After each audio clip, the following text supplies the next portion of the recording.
The Gotham Knights 30 FPS controversy is in full swing as the devs reveal quietly in a Discord server over the weekend that the game will not have any options to get more than 30 FPS even on next-gen consoles. I'm going to do my best to break this down for you, give you all the information right here at the beginning of the video so you don't have to go searching for it. We have covered this game quite a bit, and I put everything at the beginning so you don't have to go looking for it, and we call this an update. So if you like these quick streams, or if you like these long streams, I should say, or these quick updates, hit subscribe and the bell button so you don't miss my content. This is a Reforge update. Gotham Knights quietly reveals another piece of bad news about their game, and this sort of contextualizes a lot of my coverage of the game and why some of the animations and things just don't look that impressive. If you like these quick updates, hit subscribe and the bell button, and be sure to head over to Reforge Gaming where I stream live. So if you missed this, we've been covering Gotham Knights for quite a while. I'm going to give you a recap on everything that's happened with the game, when exactly they dropped last gen, the absence of information about what this game's going to do on consoles. We're trying to find everything we can, so be sure to watch the whole video. I'm even going to reply to people's rebuttals at the end of the video. So this game debuted to great praise and excitement 2 years ago on August 22nd of 2020 on the DC YouTube channel. I'm playing the original debut trailer, okay? Slowly the gameplay started to look different. Character detail was going up. They had great screenshots of characters and freeze frames, but if you actually looked at the gameplay, none of it quite looked as good as this first reveal. Then they quietly dropped old-gen consoles in May of 2022. So roughly 2 years after they debuted the game, and everyone's been looking forward to it, they just sort of quietly get rid of old-gen consoles. They don't really announce it. They never give an explanation. There's never this, there's stuff that we want to do that we can't, we're doing ray tracing or whatever. They never really offer up an explanation. It's just very quiet, baked into their announcement of where you can order it. Next gen's just kind of not there. Then more gameplay comes out, and the more we analyze it, the more rigid the character movement, the animations. There's these stiff pivot points, the way the characters move. It feels reminiscent of mobile games. I know that the graphical fidelity of the game is still above what you see on most mobile games, but if you look at the actual movement of the characters and the way the fights play out, it sort of looks and feels like a mobile game. Then, the week before the game comes out, all the previews start to come out about the game. The Gotham Knights hands-on previews. Nobody seems that enthused. We hear that the combat is one button driven with some, you can obviously back off and do range. This sort of adds credence to the idea that maybe this game was built on the bones of a mobile game. The UI is criticized in some of the previews. That was another piece of the game that many of us pointed to as being reminiscent of a mobile game. Big giant icons, the menu seemed very large and zoomed in.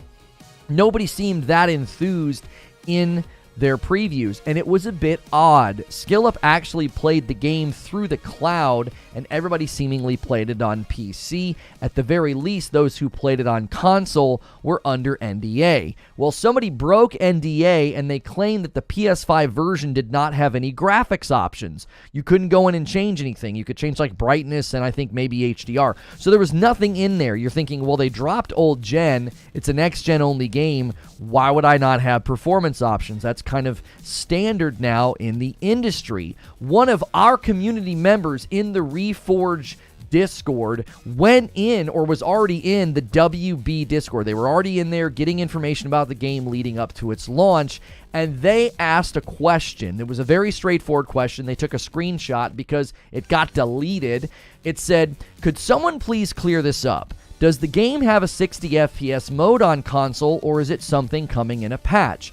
That question was deleted, and he was timed out. So they were apparently on marching orders of some sort to keep this quiet. They didn't want anybody knowing. The fact that somebody had to break NDA to even draw attention to it, and when somebody asked for clarity from the company in their Discord server, their question was deleted and they were timed out. Again, this means they were on marching orders. They did not want you to know this. You as the consumer should be very upset about this, okay? I'm not telling you how to spend your money, but when a developer is actively trying to hide things from you and even shut down questions about it, that should be an enormous cause for concern. Then others were treated the same way. Other people were like, hey, can we get an answer to this question? This seems like a fair question. You quietly left behind old gen. Now it's next gen only. What kind of features are we going to get? The game comes out in a week. They officially announced in their Discord, hello everyone, I know many of you are wondering about the availability of a performance mode for Gotham Knights on consoles. Due to the types of features we have in our game, like providing a fully untethered co-op experience in our highly detailed open world, it's not as straightforward as lowering the resolution and getting a higher FPS. For this reason, our game does not have a performance/quality toggle option and will run at 30 FPS on consoles. Now, they didn't announce this through official channels or a tweet. You won't find any information about this game's graphical performance on console anywhere. I tried to find it. Articles are presuming things like, oh, it's going to run at 4K 30. They haven't said that. The developers have not given that as the reason. Listen to the reasons cited. Due to the types of features we have in our game, like fully untethered co-op. Okay, first and foremost, who asked for fully untethered co-op? Nobody really needs that in a game like this. You're playing together, and there are plenty of other massive, highly detailed worlds right now that you can play, like Horizon Forbidden West, and they run at 60 FPS, or the 60 FPS update that hits Spider-Man. Nothing in this game looks that graphically demanding. There's been comparisons made to Arkham Knight, a 7-year-old game, and Arkham Knight looks better. It looks like we've actually lost graphical fidelity and detail and just the vibrance of what Gotham used to look like, and we traded all of that for untethered co-op? They don't even talk about 4K, just so you know. There's no official word from the devs or publishers about 4K or any next-gen features like ray tracing. The only place you're going to find that information is the PC trailer. The Gotham Knights PC trailer, 4K resolution pops up as like a standard little block of text. Ultra-high frame rate pops up. Clearly, you're not getting ultra-high frame rate on console. And then ray-traced reflections is also on the PC trailer. So they've got 4K resolution, ultra-high frame rate, and ray-traced reflections in the PC trailer. I can't find anything about this game's graphical performance on console. There's already been visible graphical downgrades compared to Arkham Knight. There's been visible graphical downgrades in the gameplay since they revealed it. Why can't I just play single player? Why is co-op like the excuse here to get you, I guess, out of jail? But then a Rocksteady dev weighs in. Rocksteady worked on previous Arkham games. Rocksteady dev weighs in and tries to theorize that it's the Series S, saying things like, this generation of consoles isn't that stronger than the previous, which is a joke of a take. That's not true. That's demonstrably false in many of the games that have already come out for the PS5 and a lot of the free PS5 upgrades that have hit PS4 games. So what he's saying doesn't even stand to reason or inquiry or examination. Secondly, even if the Series S was struggling, then just take away that feature on the Series S. I don't find that compelling. However, I do think that adds to the dialogue that devs don't have a whole lot of respect for the Series S and they're seemingly struggling to develop for it, but I don't think his theory holds any water. The pattern is clear. This company quietly does something, doesn't tell the community, and then it seems to hurt the game's quality. They didn't announce it officially that they were leaving behind old gen. They didn't explain it to anybody hoping to buy the game on old gen, and they didn't announce this either. They tried to hide it from you. Now, let me respond to some rebuttals. I don't usually do this type of content in an update, but I figure you're going to run to my comments and say a lot of this stuff, so let me at least address what some of you are probably going to say. 30 FPS is fine. No, it is not. 30 FPS is not fine for next-gen only games, especially when they're charging $70 for them. You should expect top-shelf performance from these games because there are already $70 next-gen only games out that offer top-shelf performance. Like, I don't know, Returnal. I can play Returnal with amazing performance. And oh, it has co-op, a feature they added later. Maybe dial up Housemarque and ask them how they did it. Co-op is worth it, is another rebuttal I get told. Oh, co-op is worth it. No, it's not. I shouldn't have a next-gen console that's running at old-gen performance because you added a feature we had in GoldenEye. That's not a good enough reason. Being able to play multiplayer or with other people is not a good enough reason to have old-gen performance. Some people ask the question, well, how many other games are doing this? Maybe buy a PS5 if you can get your hands on one and see. There's plenty of games right now offering next-gen performance, especially when you're paying $70. People say things like graphics don't matter. Yes, they do! Graphics do matter. If you're charging $70 and leaving behind old gen, there should be visible reasons as to why you're doing that. If you had to leave behind old gen because you gave us co-op, then something is fundamentally wrong with the game. I'm not seeing other games doing this except for, well, maybe Halo Infinite, but that could be a whole nother discussion about the Slipspace engine. I'm also being told to stop being a hater. I'm not a hater. I played every Arkham game except for Origins. I love them. I went into the dungeon of arguing with people about how Arkham Knight is a great game. Like, Batman Arkham Knight's a great game, and I had to debate that with people all of the time. I love these games and was really looking forward to Gotham Knights, but as time has gone on, not only the game and the gameplay has lost my confidence, but so has the company that made the game. As always, if you like these updates, check out Reforge Gaming where I stream live, and I'll see you in the next video. There it is, chat. That's the fire. I'm so annoyed. This whole situation has me ticked off. I wrote that up this morning. I cannot believe the number of people that are defending this, calling me a hater, acting like this is not a big deal. It is a big deal. It is a big deal.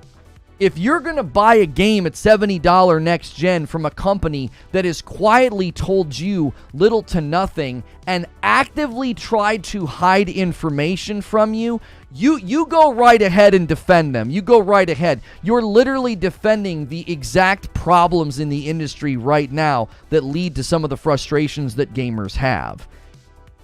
You can't be here for this show because you know responsibilities, but I want you to know I'm here in spirit for this one especially. F 'em. Have a good show, brother. My man, Wheezy, thank you. Gonna get spicy in here today. Bad precedent. Listen, if you've got to do these things, then just tell us. Tell the community. You wait until the week before. Listen, let's not even say they waited till the week before. That's too generous. They didn't wait. This came out because someone forced their hand. They didn't do this because they wanted to. You should really think about that. Mike on to Mike with a $5 tip through Super Chat. You had me dying on the short you did about this. Good morning, y'all. What's good, my man? It blows my mind how many people are running to my shorts, calling me a hater, acting like oh, the game is fine. You're just this and that and the other. This is totally acceptable. We're getting co-op. Give me a freaking break, bro. Give me a break. This is why I'm telling you there is something bigger here. I truly think we have not seen the full scope of this yet. We haven't. Yo, what's good, Feed? I see you in the chat. Guys, do me a favor, smash that like button. There is so many people here. We should have 300 likes right now. If you support me and you're here all the time and you're ready for the spice and you're ready for the fights, hit that like button. Do something nice. I'm rapping this morning. I had to complete the rhyme. I did. Garrett Green with a 4-month milestone. They did try to hide its 30 FPS only, and they still want to charge 70 for next gen only. It's scummy behavior. It's 100% scummy behavior. There's no point in buying a PS5 if games remain at 30 FPS. Listen, if you're going to justify 30 FPS, then justify it. Where's the graphics? Where's the graphical explanation for this? Why do I think people feel the need to defend this? Zubair, I think it's because they were really looking forward to it and they just want to play a Batman game and they just can't accept the fact that this is unacceptable. Right? They're too excited to admit reality. Yo, TJ Rage with a $10 tip through Super Chat. The problem is too many folks are uninformed. My friend has next gen, but his TV doesn't display 60 FPS. I told him about the frame cap, and he said he doesn't care about stuff like that. I don't know how do you order a next gen console and not get your TV set up right? Would dropping it to $30.99 help? No, that would just look terrible at this point. You talk about shattering your public image. That would look absolutely horrible, Paul, if they did that. I can't imagine that being the right call either. If it's only 30 FPS, it might as well be on the PS3 and the Xbox 360. Tame with a 10-month milestone, and it's a Tier 2 membership. It's like you buying a large pizza and they give you a small and somebody tells you to deal with respectfully. Yeah, exactly. Exactly, Tame. Like, if what I was about to say before somebody did a super chat, listen, this is the point. If you are going to say your game can only do 30 FPS, I need better reasons than we added co-op. Is it 4K all of the time? Is it a rock solid 4K? Is it like not even dynamic? Is there ray tracing? I've not seen anything in the gameplay that tells me this is some high-level 4K bonkers crazy photorealistic ray tracing reflections and lighting. I don't see any of that in the trailers. Now, I see that in the PC trailer, but I don't see anything in the console trailers that says a word about this. Yo, Geek to Sneak with the 5-month milestone says, good morning, welcome back. I don't buy the co-op for the reason. I call BS, says Eugene. But assuming it is the reason, how many are going to play co-op? 20, maybe 30%? Why are you hamstringing a game for a feature most won't use? Yeah, I mean, I will say there's probably a good chunk of people that were looking forward to using co-op, Eugene, but I don't know if it's the majority. It's probably a 60-40 split, I would think. Wheezy says, listen, as someone that is genuinely excited after the first trailer of Gotham Knights, a DC fandom, remember 2 years ago, Lono, how excited we were. To seeing every information about the game come out with it looking worse and worse. I very much feel like the first trailer was a showcase reel that they've been lying from day one. Yeah, it's hard to know. It really is hard to know, Wheeze. I don't understand what exactly people are defending at this point. It's like, so there is a visible graphical degradation in the game. Oh, that's fine. There is performance issues with the game. Oh, that's fine. There's animations and clunky combat that looks like a mobile game. That's fine. Well, let's compare it to a 7-year-old Arkham Knight game. You know, it should look better than this. No, that's fine. Okay. Now, they left behind old gen. Oh, that's fine. I'm sure we'll get a bunch of great features and things for it. Oh, that's fine. And then you find out they're actually trying to hide from you the fact that it's going to get old gen performance. Are you still going to say that's fine? Thank you so much, Skylar, coming back in.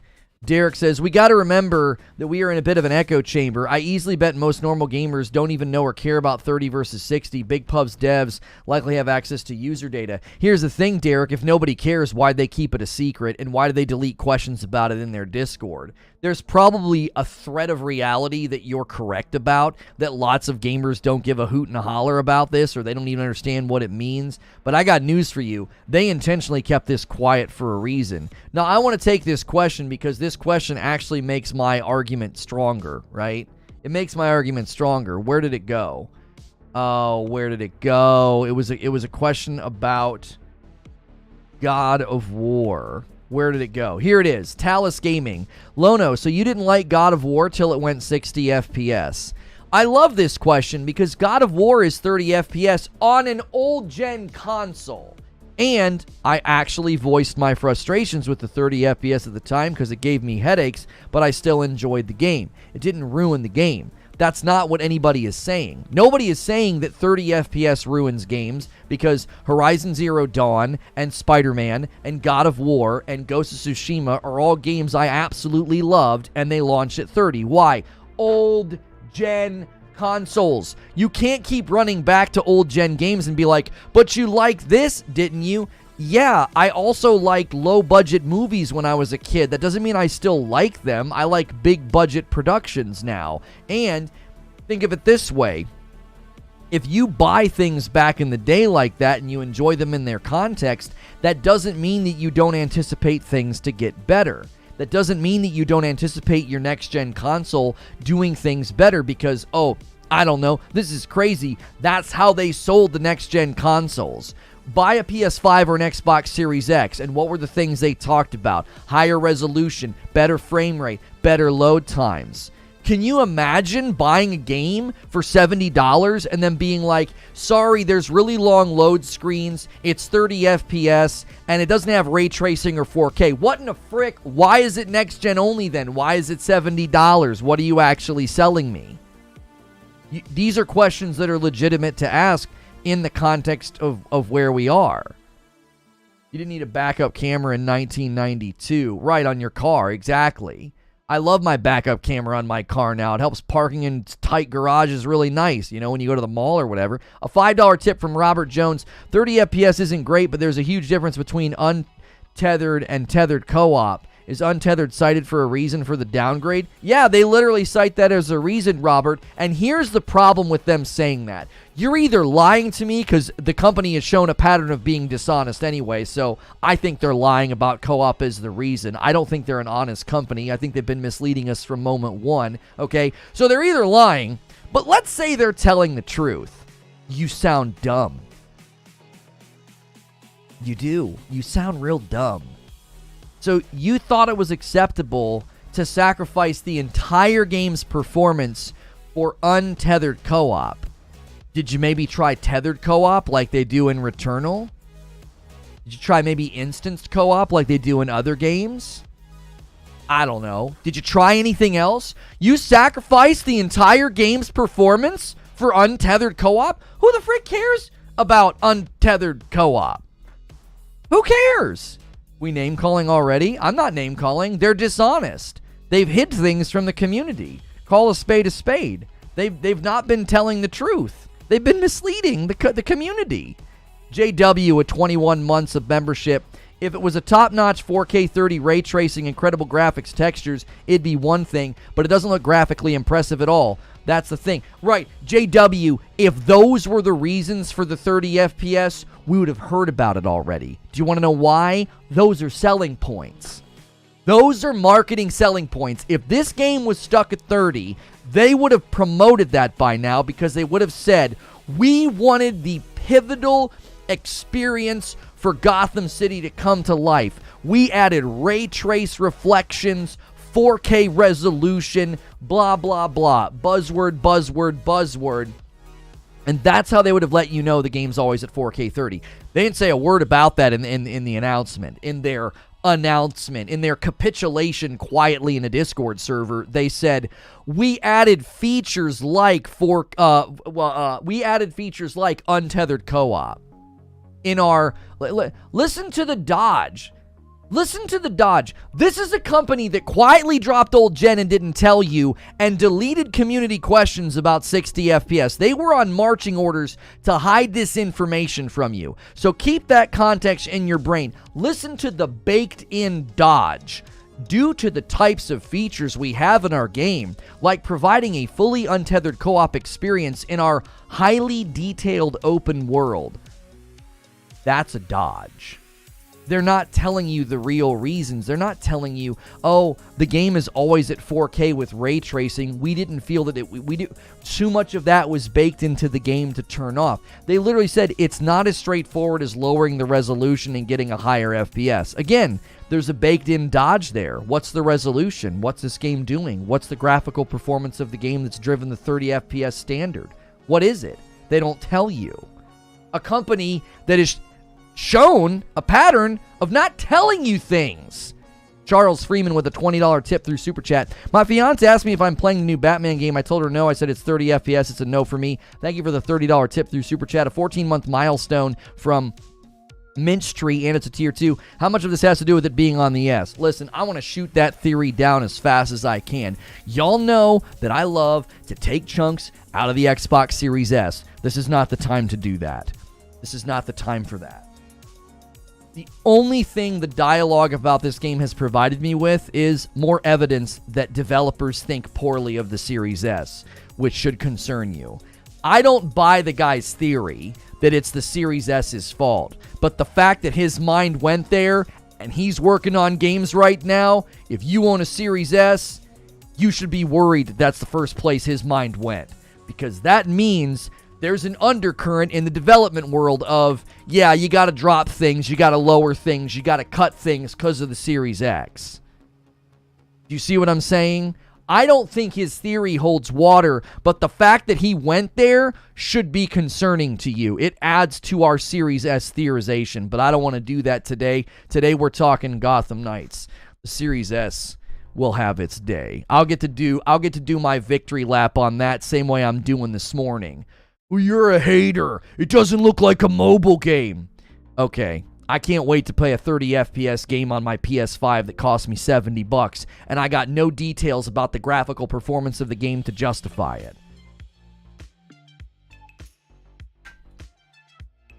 There are so many games on the Series S that do 60 FPS. That excuse is BS. Yeah, I just don't buy that. I don't buy that as an excuse. I just don't. Wait, is that in the chat? What is that? What are those slanted lines? Oh, that developer he disappeared. Yeah, he started deleting tweets. Are you still going to play Gotham? Agreeing with you, bro. You have to get pretty conspiratorial to blame the Series S for this. If the game was capable of running better on the Xbox Series X and the PS5, there's no good reason it wouldn't. Microsoft made them that match the S is baseless. Okay. I'm not going to say that did happen, Derek, but that's a possibility. Is this game getting any extra treatment on... No, it's not. They're in a marketing agreement with Sony. No, that doesn't have any legs. Yeah. That theory gets shot down very quickly. If you're going to try to argue that, like, Microsoft made them match the Series S, they're not in a contract with Microsoft to that degree. They're in a marketing contract with Sony. All their trailers have hit the PlayStation channel. They're not doing anything special with Microsoft as far as I can tell. It's not hitting Game Pass or anything. Why would the PS5 have to match a Series S? Right, Sony wouldn't allow for that. Sony would not enter into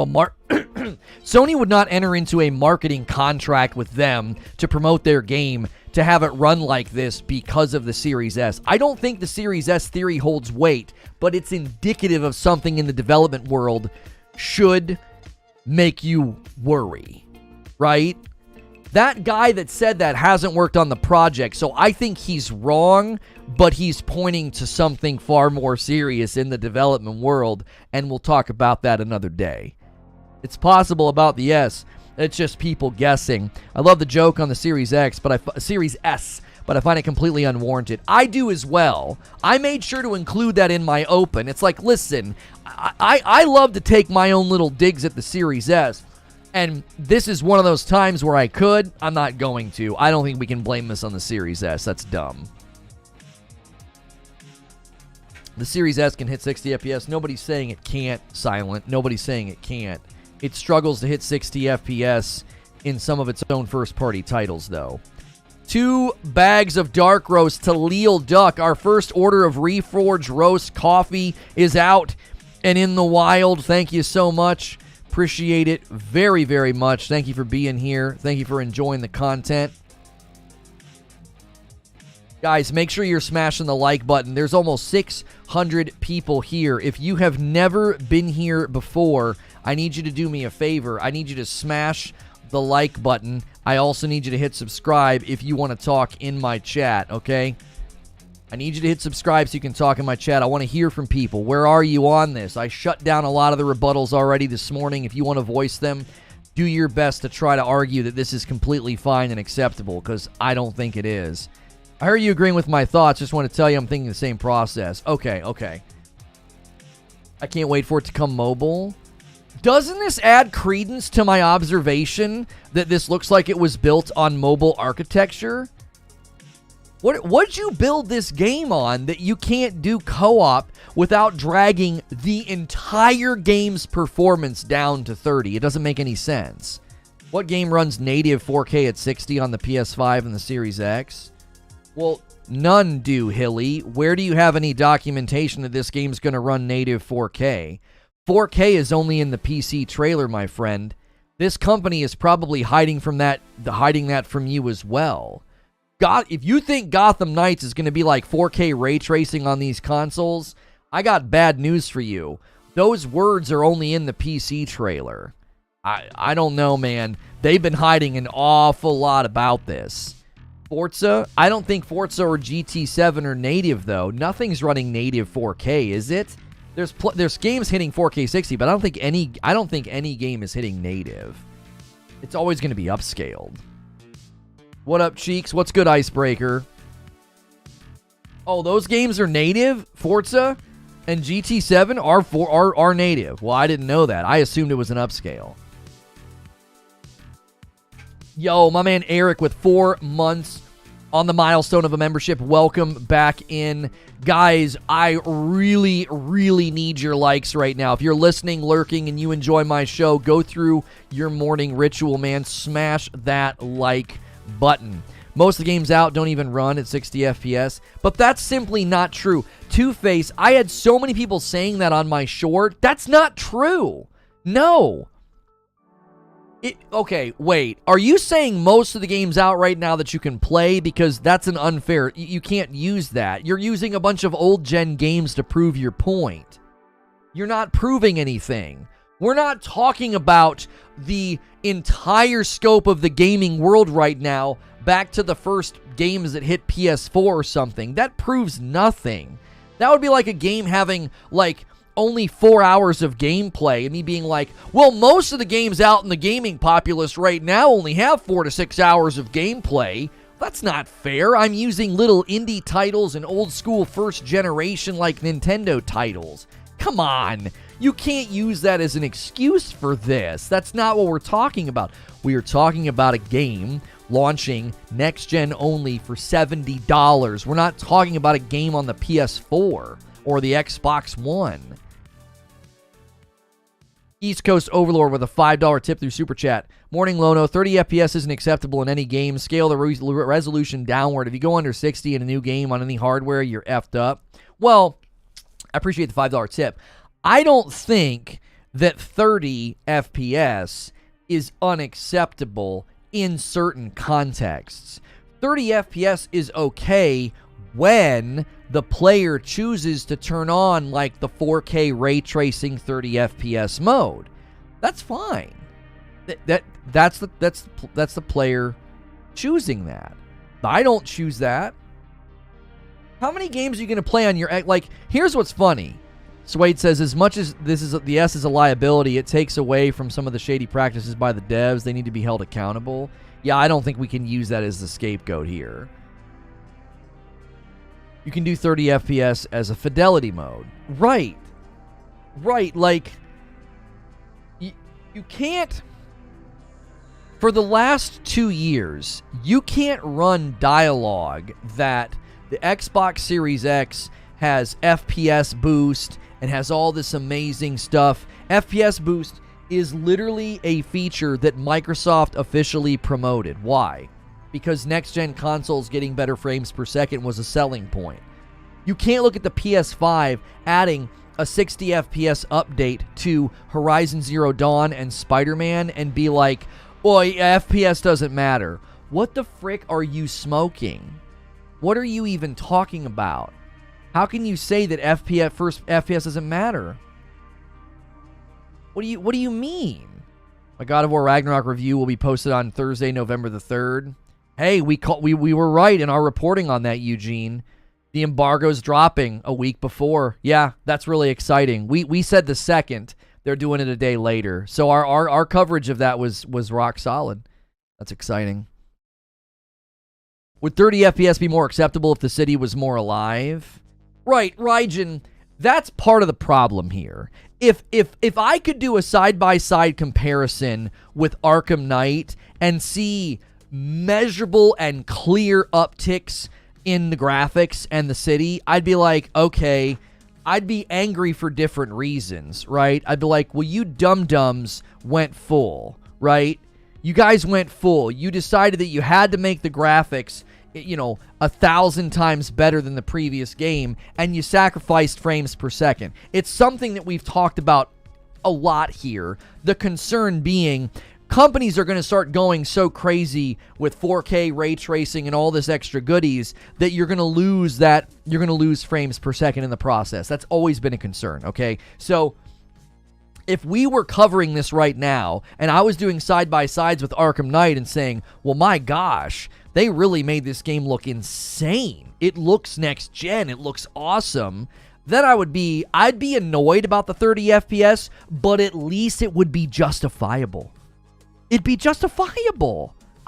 I could, at some level, defend it. I could say, listen, there's tons of people out there with 4K televisions, and that's all they care about. They want 4K, they want little twinkling lights and reflections to just shock their eyeballs, and that's what people want. This game's going to satisfy those people. I can't defend this. Do you want to know why? Because the developers haven't defended it.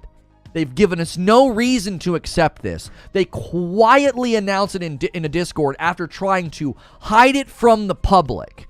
The only reason I'm doing this show right now, the only reason that you know about this is because somebody was brave enough to break NDA. That's the only reason. The developers get no credit for you knowing about this. They actively hid it. One of our community members was in their Discord leading up to launch, gathering information about the game. They were, like me, excited and hoping the game was going to turn out pretty good, even though a lot of the gameplay didn't look that promising. And he asked a very basic question about 60 FPS. They deleted the question and timed him out. That means they were on marching orders to hide it. Somebody didn't do that by accident.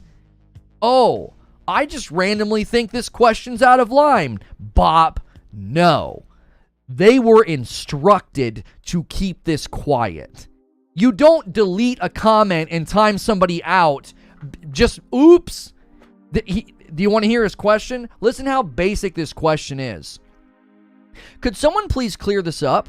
Does the game have a 60 FPS mode on console, or is it something coming in a patch? That's it. No swearing, no toxicity, nothing nasty about that question, and you delete his question and time him out. They did it within like 30 seconds. It was within like a minute. So it's not like it sat there for a day or two and somebody said, yo, get rid of that question. We're going to have to do our own press announcement about this. Nope, it was instantaneous. Somebody said, oop, yeah, can't let that information out. Shut that down. That should be extremely concerning for you, because if this was justifiable, the developers would have justified it by now. They would have given us a perfectly good reason for this. They'd have been like, we were building the game around the principles of a living city with dynamic ray tracing and high-definition shadows and a city that feels more alive and untethered co-op and 4K, and too much of that got baked into the game for us to give you another way of playing it. This is the way to play it. I would have been angry. I'd have been like, I really think that's a bad decision, but at least it would have been justified. Dope shirt, sir. Thank you, guys. If you guys ever like my shirt, always remember to use the shirt command. It supports me if you use my code over there. Also, consider becoming a paying member. It's $5 a month. We do a members-only talk show every day, so for $5, it's like buying a cup of coffee. You can watch a month's worth of extra content on my channel. We give members more content here than most channels give to the public. Also consider hitting subscribe if you enjoy the talk show, if you enjoy the vibes. I am safe for work. I don't swear or anything in the broadcast, so a lot of people throw me on in the background like a radio show. Go through the rituals of supporting the video and my channel. Smash subscribe. Say good morning in the chat. We'd love to hear from you if you're new. And really, let's hit 400 likes. We should be at 400 likes. Sorcerer, were you the Boba Fett helmet? Sorcerer? I got 2 things over the weekend, and I think one was you. This is why we get no E3 anymore. Can't dodge the hood questions. Detective says, let's not call someone who breaks NDA brave. I don't like what they did here, but with all the NDAs I have to follow, I'm not a fan of leaks. Detective, it wasn't even a leak. Really? This guy goes on to a forum and says, I'm playing on PS5. There's no graphic options in here. There's just brightness. And that's all he said. Calling that a leak is, I think that's pretty generous. That's not really a leak. Come on. He didn't talk about the story. He didn't leak gameplay. He didn't show us stuff that, like, hurts the IP and its launch date. He said, yeah, there's no settings in graphics on PS5. If that leak is damaging to your product, then the product itself is the problem, not the leaker. It's one thing when people leak the story and it hurts the product, right? But when the leak is literally, there's no options in the graphics for 60 FPS, when that hurts the product, well then thank you for admitting that you've been lying to the public through omission, because you don't want people to know this about your game. It would be damaging to the product. That's dishonest. They deserve to be drugged for this.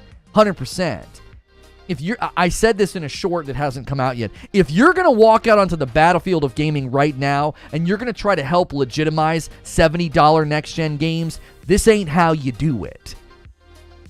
This is not how you do it. You don't do it by hiding old performance statistics about your game, and then when it happens, you don't even justify it. That's a leak. If these NDAs specifically said not to discuss settings, story, etc. Again, I hate what they've done here, but these things for early access are strict. Well, listen, I am firmly against leaks of story and gameplay that break NDA, that is damaging to the product because the public's not supposed to see that stuff. It ruins the story or whatever. I fully applaud somebody breaking NDA to expose a dishonest company. I got no freaking problem with that. At all. I got no problem with that. They're not telling the public about this? Are you freaking kidding me? Imagine signing an NDA and you get into the game and you're like, what the frick? There's all this stuff in here. The public should know about this. Right? It's not damaging to the game because you're exposing the story or like spoiling the ending or something. You're exposing something that the public has a right to know. If it was an NDA situation, they're brave because they're risking their access. Right. It's a convenient distinction. You bet it is, Zubair. It's a really convenient distinction. Exposing a company for hiding something from the public that they have a right to know as the consumers, yeah, I think that's a really comfortable category that I'm okay with. If the dev says there's 6 playable characters, you find out there's only 5, is it okay to break NDA? Yeah, if you find evidence of flat-out lies, the public deserves to know. I believe the public being informed about deception and dishonesty and protecting the company from wasting protecting the consumer from wasting their money supersedes your NDA. In my opinion, the NDA is null and void if you're misleading the public. I'm beholden to the truth. I'm not beholden to your freaking NDA, right? Oh no, I lose access to your games in the future. Frick you, I don't want to cover your games anyway. You think I want to work with you? You think I want to sign contracts that force me to feel scummy about not letting the public know about things? I wouldn't want to work with a company to begin with. That's all I'm going to push on it, I hear you. Right, I'm sure, Zubair, there's a contradiction or some level of hypocrisy, but I'd rather be hypocritical and contradictory in favor of the public having good information to buy something. I'm always going to lean in that direction. I'm not, and you know me, I lean in the direction often and defend these companies. I defend $70 price points. I defend the developers and the publishers. I want them to make buckets of cash, but I am never going to side with not letting the public know about things because, well, you signed an NDA. No, the public deserves to know these things. You're hiding this from them because knowing it would change their decision to buy the product. What's the difference between breaking NDA and whistleblowing? I think this is a case of whistleblowing. The devs are being shady. I actually think that's fair. This feels more like whistleblowing. This was not somebody trying to hurt the game. This was not somebody trying to spoil the story and hurt the product. This was somebody saying, it's a $70 next-gen game, and I don't see base-level features here. I don't know why they're not telling anybody about this. And the way the guy did it, it wasn't even malicious. He just was like, yeah, I can confirm there's no graphic settings. Like, he didn't even go and, like, benefit from this. He didn't benefit from this. He didn't make a YouTube video. He didn't try to profiteer from this or profit from this. He literally was just on a forum and was like, I can confirm on PS5, I'm not seeing any graphics options. And that's all he said. That one reply is what set the world on fire. That's all the guy said. How do you feel about gameplay videos? The FPS drops to 24? I'm not sure what you mean, like cinematic cutscenes and stuff? Wasn't it a public Discord? No. So this comment, where was it, Paul? Was it Reddit or like a Reset Era forum? It was like a forum or Reddit or something. He basically just replied to somebody and was like, I can confirm. Oh, you did send the Boba Fett helmet? Sorcerer with a $2 tip. Yo. You guys are basically kickstarting the Lego channel. I've got to look into a second camera and a rig on how to hoist it above, because we're gonna want 2 camera angles for this, and then I've got a plan to we'll put more foam back there because we don't want it. It's not going to be a Reforge Gaming property. Thank you so much, Sorcerer. And then Xanatos sent this one. Look how awesome these things are, bro. You guys are kickstarting a hobby project, and I really, really, really appreciate it. So that wish list command, y'all been going crazy, and we literally said we'll see what the audience thinks, and you guys have made it very clear we need to launch this hobby thing. And listen, you know, my birthday's in a couple of weeks. I never ask for anything. This is probably the first time in 8 years of broadcasting I've been like, if y'all want to get me some stuff, here's how you can get me some stuff. Like, I almost always was asking for stuff for the kids. So, I appreciate it. I'm really excited about that channel. That's going to be really, really fun, right? Who's going to buy the rest of the equipment Lono needs? Well, I don't even know what I'm going to get yet. I'll probably get another Sony a6000 because I like the camera and I'm familiar with the settings. I'll just have to figure out. I have one of those, like, spider tripods. I have a vent, an open vent in the ceiling. I could probably grab onto that. I think I know how to do it. So, I love Legos. Oh, I fell back in love with them via my son's birthday. Like, building a TIE fighter with him, I was like, what? This thing happened. I got, like, this sense of excitement, and going into the Lego store, I was like, I could spend a fortune in here.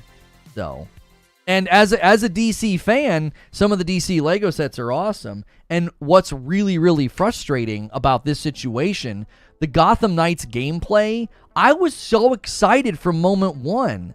Listen, there is only 2 games in the history of me as a gamer. No, 3. 4, sorry. There are 4 games that I have played absolutely, totally exhaustively, okay? Ori and the Blind Forest, Ori and the Will of the Wisps, played them multiple times, multiple difficulties, 100%, got every nook and cranny. Spider-Man on the PlayStation, got every single thing, 100% of the game. And then Batman Arkham Knight. I 200%ed that game. I 100%ed it, and then I New Game Plus'd it, and I did it again. Like, I 200%ed Batman Arkham Knight. So when I saw Gotham Knights, I was ready. I was like, oh my gosh, we always said it'd be so fun to play co-op. There were co-op missions with Robin and Catwoman and Nightwing. It'd be so dope to have a co-op Batman game. I was even willing to be like, we don't even need Batman. You got Batgirl. I liked playing as her in the one DLC, right? You got Batgirl, you got Nightwing, you got Robin, you know, you got Red Hood. This seems dope. You found all the Riddler trophies. Now that's dedication. Sane, I will admit that I think for some of them I had to use guides, but yes, I did. I got all the Riddler trophies. That's why when people come at me like I'm a hater, I'm like, bro, no! I wanted this game to be amazing. I wanted it to usher in the DC universe to say, hey, Avengers fell flat on its face. Here we are. We got a good DC game. And for all intents and purposes, this story of Gotham Knights gets worse and worse as time goes on. It just keeps getting worse. Compare Gotham Knights console performance official announcements. 0. Embargo lifts day before or day of. God of War Ragnarok confirms performance modes in July. Embargo lifts 6 days before release. Thank you. I've been good, Barry. Good to see you. Thank you. Like, listen to what Eugene just said. God of War Ragnarok in July of this year, 5 months prior to the release of the game, they said, here's everything that's going to be in the game. Here's our performance modes. Here's a litany of accessibility options. Here's, line by line detail of how this game's going to run. Oh, and the embargo on reviews lifts a week before. That's confidence in their game. What's Gotham Knights been doing? 2 years after they debut the trailer, they quietly remove old gen. They don't even tell the public why. I can't find a single interview, press release, or announcement about them dropping old gen. It just was in the... They did it in the announcement of how you could order the game. They didn't give a reason. I can't find a single interview with the developer that explains why they dropped old gen. I think there was like one question that was answered about how like it's super generic. It's like, well, we wanted the best performance we could get or something. It's really generic. They don't give any specifics as to why they left behind old gen. Then, that's not the only thing they quietly do. They just quietly say nothing about console performance. You've got PC trailers right now. Gotham Knights PC trailer has 4K in it, has ultra-high frame rate. We know ultra-high frame rate's not true of console because it's 30. And then 4K, ultra-high frame rate, and ray-traced shadows. That's all on the PC, okay? What do we get on console? How much do you want to bet that Gotham Knights doesn't even have a trial on release day? Oh yeah, you probably won't be able to trial it on the PS5. That's how I was hoping to play it, Eugene. I don't want to buy this thing. I'd rather do a trial of it, play it for an hour and a half, and throw it over my dadgum shoulder. I told people I was going to play this with my wife. I'm not going to play a 30 FPS game. I have two really nice televisions. You think I'm going to play some 30 FPS game with her? We'll go play Returnal. Remember when they brought up untethered co-op? And then we saw those articles talking about it being revolutionary? I saw the smoke and mirrors show for what it is. So disheartening. Yo, what's good, Sven? Well, that's the real question, isn't it? If that's the legitimate reason, guys, could we get 10 more likes on the video? Let's get 400 likes in the first hour of the broadcast. Thank you so much for being here. I agree with you that DC just wants to be worse than Marvel. What was I saying? I lost my train of thought. That was really funny. 30 FPS is unacceptable. They definitely aren't doing a demo or anything like that. Enjoying the show. Hit like, please. Thank you. Yes. Why is untethered co-op a thing? Oh, right. That. I said a little while ago I don't believe them. They've proven to not be... They have proven. The developers and the company behind Gotham Knights have proven a pattern of behavior where they don't feel and respect the public deserves to know enough about their game. So at this point, I don't believe them. It's like you say co-op is the reason. I don't believe you. And even if I did believe you, I would say that's an incredibly dumb decision to shackle the entire game's performance around a feature that not everybody's even going to use. And when I say not everybody's going to use it, I don't mean that not everybody's going to use co-op. I mean, how many people are really going to leverage untethered co-op? Hey man, let's play together. Cool. All right, see ya. I'm going over here. Wait, what? I thought we were playing together. Untethered co-op doesn't even seem like a feature worth making. It's a beat-em-up game.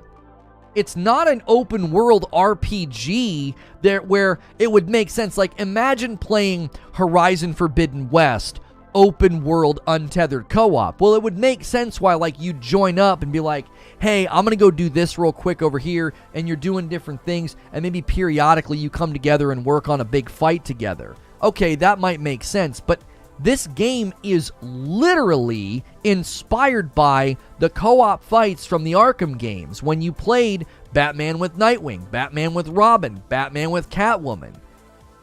It's inspired by that. So why would you spend dev time going for untethered co-op? This is from Jump Street. That's a terrible decision. That's on leadership. Whoever made that decision, it's on them. Why would you do that? Who justified that? How do you justify that? Yeah, okay, we might need to explain that. They're like, what's untethered co-op? Okay, so tethered co-op basically means you have to stay within a certain proximity of each other. Because the game world and the engine's going to be like, hey, we can't have that, right? The game world isn't some like living server that you're both moving around on. It's being hosted by a particular person. So when you play Returnal and you get too far apart, it yanks one person closer. Anthem did the same thing. Anthem did instance tethered co-op. You would go setting off and then you would go into something, and it would pull me to you, right? Now, when we were in the open world, I think in Anthem, it didn't do that because that was like a server. Once you got into an instance on like an expedition or a mission or something, it would pull you forward if you weren't keeping up. It was designed to like not let somebody, lag behind. So I don't know why they looked at that and thought, you know what? In the world of co-op games, that's gotta go. Let's completely hamstring our entire game so that people aren't tethered together. What the F? Have you looked at the way that this game plays? The missions and the environments are all very contained set pieces. Who looked at this gameplay? Like, go look at the gameplay demo when it first came out. The Gotham Knights gameplay trailer, when they revealed it. Go look at that and tell me somebody looked at that and thought, you know what? We really need untethered co-op. Why?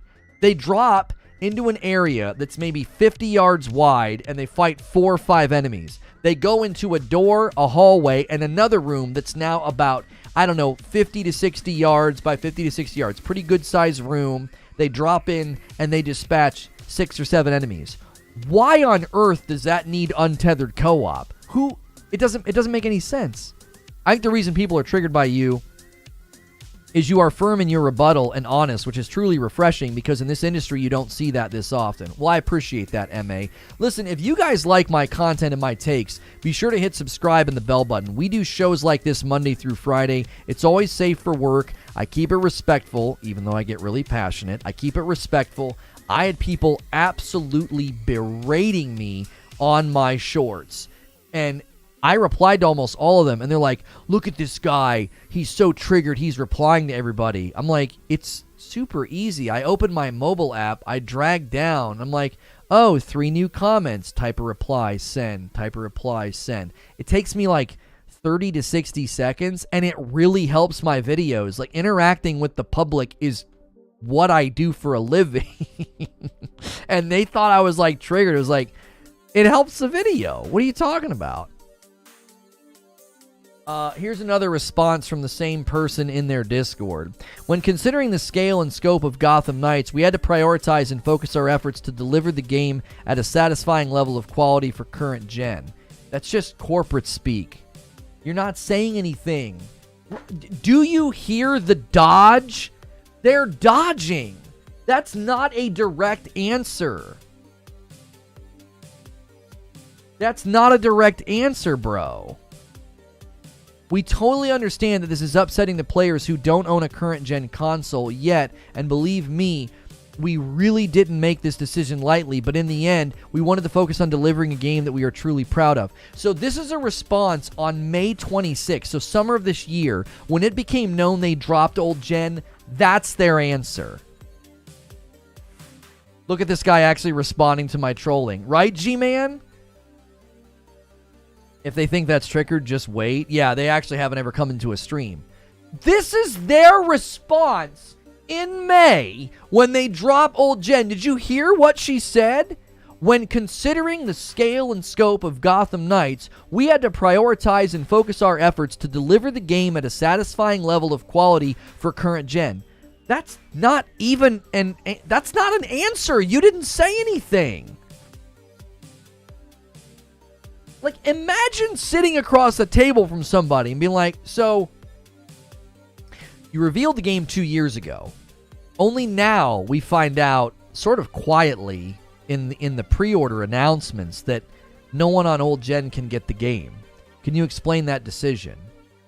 And instead of saying, as the project grew, the scope of features like 4K, ray tracing, a living world, and all these graphical enhancements, the game became impossible on the old gen. That's not what we get. We get some generic corporate speech. When considering the scale and scope of Gotham Knights, we had to prioritize and focus our efforts to deliver the game at a satisfying level of quality for current gen. Oh, okay, but what does that have to do with old gen? I'm confused. There's plenty of games that have launched cross-generationally that give very satisfying levels of performance on next gen. You didn't answer the question. You didn't answer the question as to why old gen got left behind. The question is literally, Why were PS4 and Xbox One versions of the game canceled? What's your go-to console? Would you consider yourself a one-console gamer or you play everything? I play on everything, homie. I have 2 PS5s, an Xbox Series X, a Nintendo Switch, and multiple gaming rigs.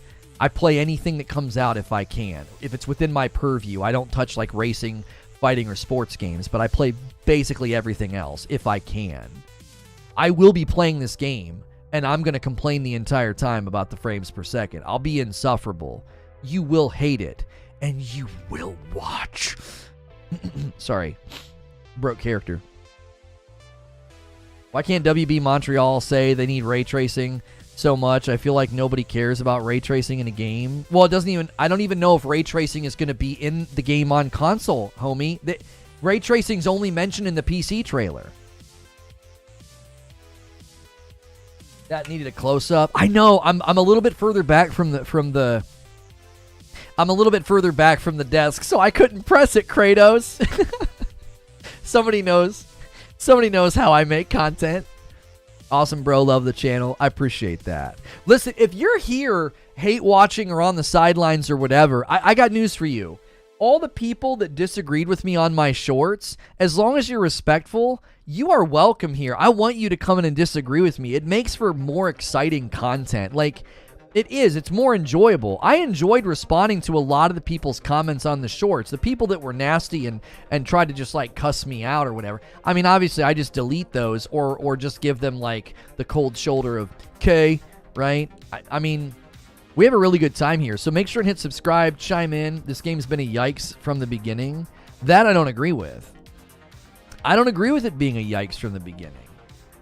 I feel like from the beginning it looked actually pretty promising. Yo, KO with the work and lurk, and she's got her light roast emoji. Listen, we haven't gotten really any new members today. If you feel like gifting some members, it's a great day to gift members. It's a great day to gift members. And it's a great day to become a member. Become your own member. Don't wait on a gifted. It's only $5, right? It's only $5 to become a member. Like, skip 1 cup of coffee a month and become a member, and you'll get an extra talk show every day. You'll get access to my members-only Discord. We don't run lots of ads. We're 1 hour into the broadcast, and YouTube's like, now's a great time to run some ads. You're seeing Purple. The Purple platform is literally offering people an annual salary to run ads in a month. Like, here's $40,000 to run ads, you know, like abrasively all month. I don't do that. This show and this channel is supported by paying members, not by me hitting you in the face with an ad every hour. Salute I just described. Yo, I appreciate that, Phil.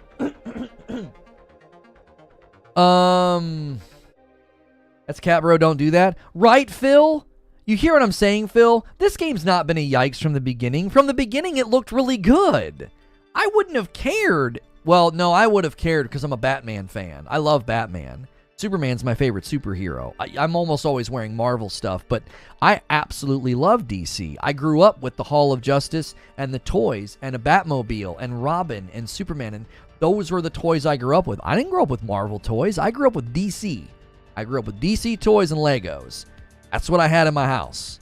And like I said a little bit ago, there's only 4 games I played massively exhaustively. One of those is Batman Arkham Knight. I 200%ed it. I've defended that game a lot because people gave it a really rough go. They're like, there was too much Batmobile. I'm like, yo, the Batmobile was the best next step of evolution of Batman as a superhero. Like, Batmobile was great. There was one really dumb stealthy mission in it that everybody got mad about and then overshadowed their thoughts. It's like, bro, the Batmobile was not that bad. The Batmobile was actually quite cool and let you do really dope stuff, right? It was a dope game. It's my favorite. It's my favorite out of the 3. I loved Arkham Knight. It's beautiful. For the time, that's a 7-year-old game, man. Go back and look at the rain and his cape and his gliding. Come on, bro. Really love the content. Definitely consider becoming a member. You just got to save a few more bucks to get God of War. I hear you. I hear you. Get God of War before you become a member. We have a lot of people who gift members here, so you might get one. We grew up before the Marvel movies, back when Iron Man, Thor, and Captain America were all still kind of lame. Yeah, that's a testament to the MCU. They made those characters cool. They weren't really cool back in the day. All the fans of those guys are like, hey! They kind of weren't. Batman was way cooler. So to summarize, you sacrifice the performance of the game for untethered co-op in a game where progress is not shared. That is some potato decision making. Wait, co-op progression isn't shared? Oh my gosh, it gets worse. Are you serious? Yo, C.A. Wicks just gifted 5 members to the community. My man Corey's always here. He got one. Matthew Griffin's here a lot. Sofa King is here a lot. Left Control Gaming is here a lot. And Devin Blevins. Let Tyler know we love him here. I support him. Thank you so much for the 5 gifted members. If you just got a membership, make sure and get in our members-only Discord. You have access to emotes, badges, and an extra members talk show every day. All right, everybody. Hey, Xanatos. Thank you so much for sending this, dude. You guys kickstarting the Lego channel. There's so many more Lego sets on there if anybody else wants to bless me. Bless the birthday. You want to bless my fam. My kids are going to end up with probably all the minifigs. I'm going to get shelving for all this stuff. Thank you so much. Sofa King gets to come into another member stream to get yelled at by Lono. Oh, he took it like a champ. The short you posted with the 30 FPS and you started wheezing. Listen, I'm going to be honest with you, Jonathan. Listen, don't tell anybody this. I only want Jonathan to listen. All right? Okay, everybody else not listening? I was like a little drunk when I recorded that. Okay. All right, everybody else can listen now. So yeah, man, that short's pretty funny. That short's pretty funny.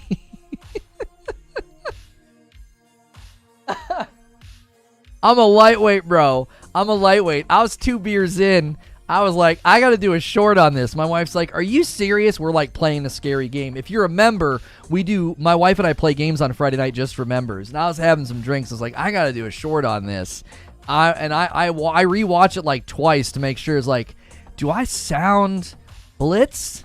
Or do I just sound like this is funny? And I'm like, okay. I slightly misspeak in it. And I'm like, roll it. Roll it. Just let it go. You ship it. Yo, my man D-Tom gifting 5 members. Yo, Derek's back in. I love seeing my brother get a membership from you guys. He's overseas. He can't really grab them on his own. Jonathan got one. Animal got one. Hey, you don't have to save your money, Animal. Welcome. My man Feed got one. And Roic. This is what we do here. We take care of our community, man. Anybody in that group wants to pay it forward, do it. Let's just keep the gifted train going. Just keep gifting 5 bombs. Boom, pay it forward. Boom, pay it forward. Keep it going. Is it possible performance mode could come later? Crowded house. All right. Let's analyze the co-op decision before we go down that road, okay? I want you to really think about something. So if we believe their excuse that untethered co-op is the reason that you can't get 60 FPS, it means they made a giant far-reaching decision. They said, hey, we are going to hamstring this game. We're going to leave behind old gen. It's going to be $70 on next-gen consoles, and it's not going to have a performance mode. It's going to be 30 FPS, okay? Oh, that sounds like co-op is really important. Oh, yeah, it is. It is. So how's it going to work? Oh, well, according to official reports, the guest player only gets hero XP. You don't get any story XP. You don't actually progress your game. What the frick? What? Don't you see? Why'd you do this? What's the point of untethered co-op if I don't progress my game? Who cares? Untethered doesn't... You just... all this hurts my brain. You just invalidated your own decision. Why do I need to be untethered if I'm literally just a companion to the guy playing? It doesn't make any sense. It's illogical. Untethered co-op would make sense if I could say, hey bro, I've already done this. I'll join you in a minute. I'm going to go over here and do something else. No! You get no progress! It literally repudiates untethered co-op. Who's in charge? Who's in charge of this game? You ham. It doesn't follow, Lono. Right. I almost said it, Robert. It's a non sequitur. It doesn't logically follow. We wanted to give you untethered co-op so you can go anywhere in the world when playing co-op. Also, this doesn't follow logically at all, but you get no progress in your game when playing co-op. Only the host player does. What did you just say? What? Why would you even do it then? Just do the classic drop-in companion co-op. Just do it. Just do that. Hey, I'm on a mission. Want to come play with me? Yeah, sure. Who do you want to play as? Oh, I'll play as Robin. Cool. Bloop. And they drop into your game. And they would get hero XP for that hero, but they wouldn't advance their story. Now, I would take issue with that, but I would at least be like, okay, it's a pretty basic co-op system intended to give you an opportunity to help your buddy and simultaneously work on like leveling a character. But why do you need untethered co-op if I get no progress in my game other than the individual hero XP? They tried to sell it to you here. Here's a developer responding in the Discord. In the open world, your friend can be on the opposite side of Gotham City fighting crime and is untethered.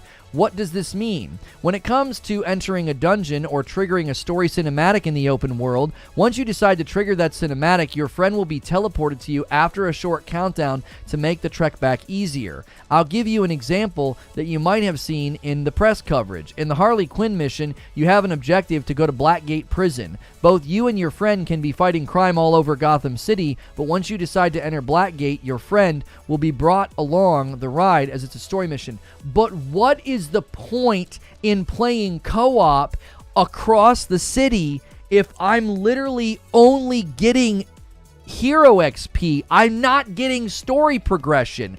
What is the point of that? That doesn't make any sense. If I'm not going to actively play with you on a mission, I'll go play by myself. And then when you're going to go to do the mission, I'll come play with you. But hold on to your hats. When I come and do the mission with you, I don't get credit for it. What is the point? Oh my gosh. Folks are literally going to defend this thing to the death, and it's like they made fundamental, horrible decisions. What did I say at the earlier part of the stream? They're either lying about co-op being the reason, or let's say it is the reason. If it's the reason, you are dumb.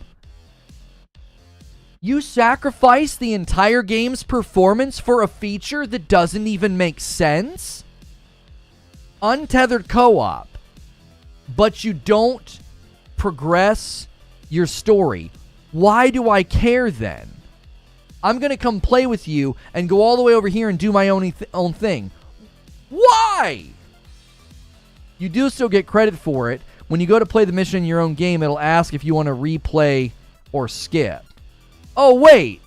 So at least you get credit for the mission. Well, that makes sense then, because it pulls you and makes you play the mission. Okay, so we have to correct the record there. So you can go play your game, and they're saying, "Oh, you did the prison mission for Harley Quinn.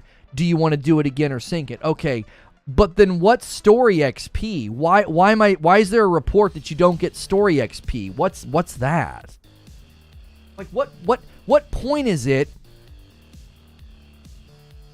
You have to go together to do missions, which makes perfectly good sense. I don't think that's not illogical. That makes sense. But what's the point in me being able to go anywhere in the city if I'm not actually doing anything?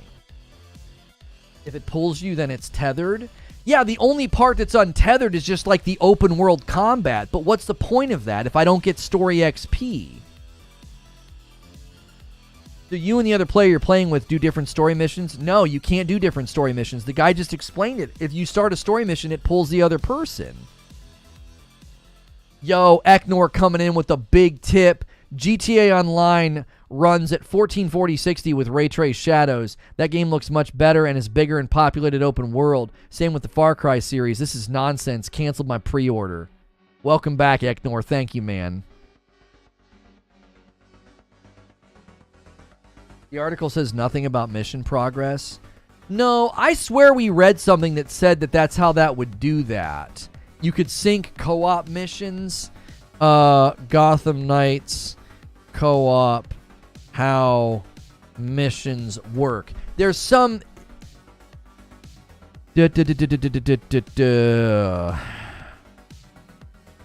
Gotham Knights co-op system is very simple. One player serves as the host while another guest joins the host world. Once that happens, however, things get a bit more complicated. According to IGN, co-op gameplay is completely untethered, which means that the guest player joins the world. They can explore the world without having to interact with the host. This potentially creates all sorts of organic meetup scenarios in which the two players run into each other while fighting crime in Gotham City. Despite the untethered nature of co-op, however, both the host and guest player will have the opportunity to progress their games, albeit in different ways. There are two types of progression to take note of while playing co-op in Gotham Knights: story progression and hero progression. While the host player will benefit from both, the guest player will only benefit from hero progression. Yeah, I'm not seeing anything here about story. As noted in the gameplay preview from IGN, guest player progression can come in the form of gaining both loot and experience points while battling evil in another player's world, and these bonuses are retained when the guest player returns to their own game. Upon return, however, the story of the game returns to whatever point it was at before you left to join another player. However, this doesn't mean you'll have to replay those missions twice.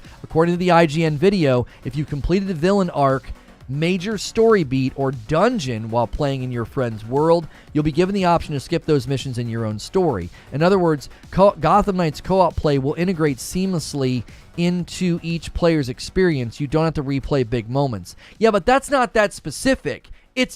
That's not every mission. Yo, Eknor just gifted 10 members to the community. My man Butters got one. Nigel, Zach Quartz, Chapel, Seneca King, Valerian, Mike, Britt, Jimmy, Cage. Thank you guys so much for being here. You just got gifted a member. Make sure you're subscribed with the bell button so you don't miss our content. This doesn't say everything, though. They're being weird with the information. If you've completed a villain arc, okay, how many stages are there to the villain arc? Let's say there's 6 or 7. But, what, okay, so if I've done 2 or 3 pieces of the villain arc, is any of that saved? If you've completed a villain arc, major story beat, or dungeon, it'll give you the option to skip those. But what about the individual missions? So say host is on mission 10 and you're on 5. You play mission 11 with the host, go back to your world. You play up to 11, you can skip it now. Yeah, it doesn't say it. It just says if you've completed a villain arc, major story beat, or dungeon, you'll be given the option to skip. But I don't know what that means. Like, does that mean you have to do only real significant things are synced? That doesn't sound like a seamless synchronization. That sounds like only specific things count for this. That's everything close to vent and just telling us half-truths. They've got a pattern of not telling us everything. You know? They already have a pattern of not telling us anything. I want to test my media player buttons. Ah, they work. That's dope. Game feels like a weird Frankenstein of the bones of a dead game of service MMO game. I'll tell you what this game feels like. It feels like a mobile game. It's like they built this on the skeletons of a mobile game. That's what I've continued to say. The player animations, the movement, the single button combat.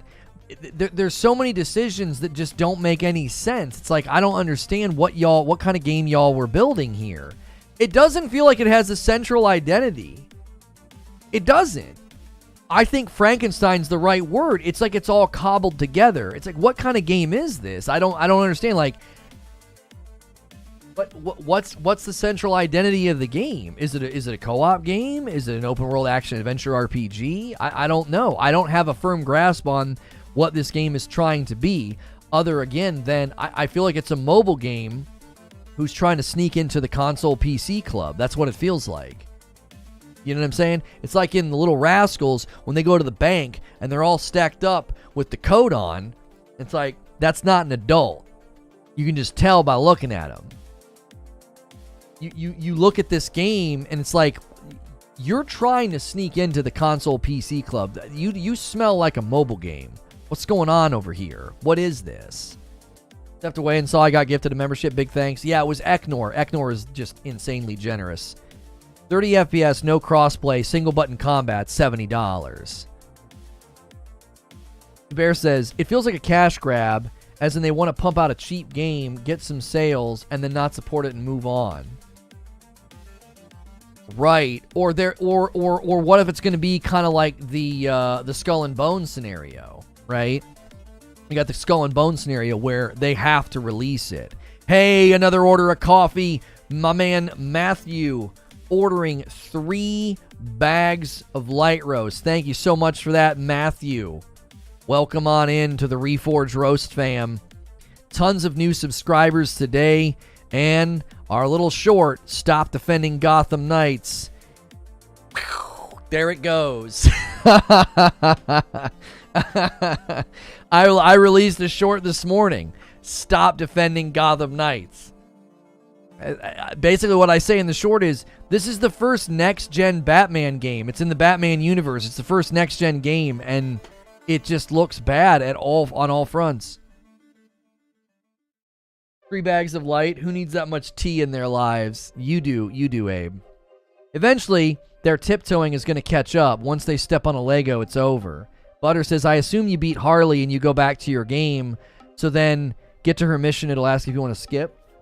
Right, but Butters, isn't her villain arc going to be a lead up? You don't just go fight her one time, right? I'm assuming her quote-unquote villain arc, there's steps to that point, right? So when it says when you complete a villain arc, are they only talking about the very last mission? Are they talking about all of them? So if I join your game and help you beat Harley, and then I go back to my game and skip it, am I skipping just the fight with Harley, or am I skipping the entire villain arc? Like, I don't know. They don't explain it.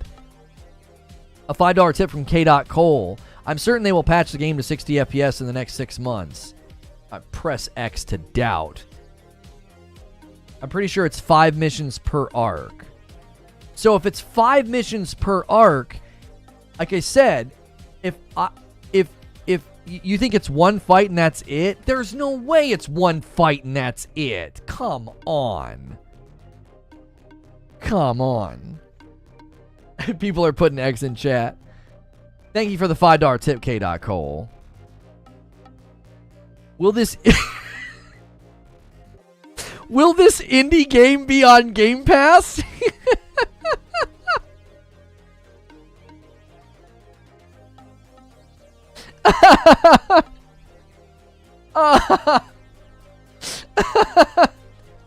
I'm just curious, will this indie game going to be on Game Pass? We're definitely not getting a 60 FPS patch. They're defending the 30 FPS hard. They don't want me to cancel my pre-order because every time I try and refund on PlayStation, it's saying, sorry, there isn't anyone available. Time Splitters 2 and 3 got single and co-op progression over a decade ago. How is it still a stumbling block? It's not even over a decade ago. That's like 20 years ago.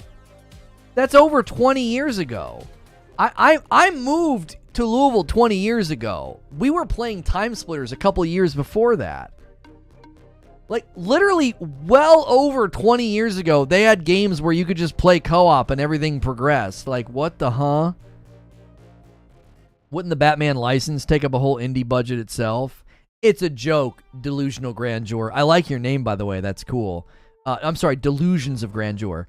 He's joking. He knows it's not an indie title. He's taking a swipe at the game. He's saying it looks like an indie title. Plague Tale is 30 FPS on the Series X and PS5. Yeah, we haven't covered that yet. Yeah. All this is all a big scam. It's obvious Sony and Microsoft Want us to buy mid-gen refresh PS5 Pro and Series X Pro in 2023? I don't think so. Why would Sony's clearly not pushing for that, homie? Their projections are for very good saturation of the PS5 next year, and look at all their first-party titles. They're not selling this kind of nonsense. What are you talking about? Plague Tale Requiem? I got a whole different theory about that game. Yeah, and Plague Tale targets 60 FPS. It's not locked at 30. I can't wait to see Digital Foundry. I can't wait to see Digital Foundry break down Plague Tale's performance on the Xbox Series S versus the X and the PS5. That'll be fun. I've got my warm-up shoes and my outfit and my sneakers for that victory lap. Series S is like beads of sweat rolling down his face. It's like, oh, it's coming. It's coming. Yeah.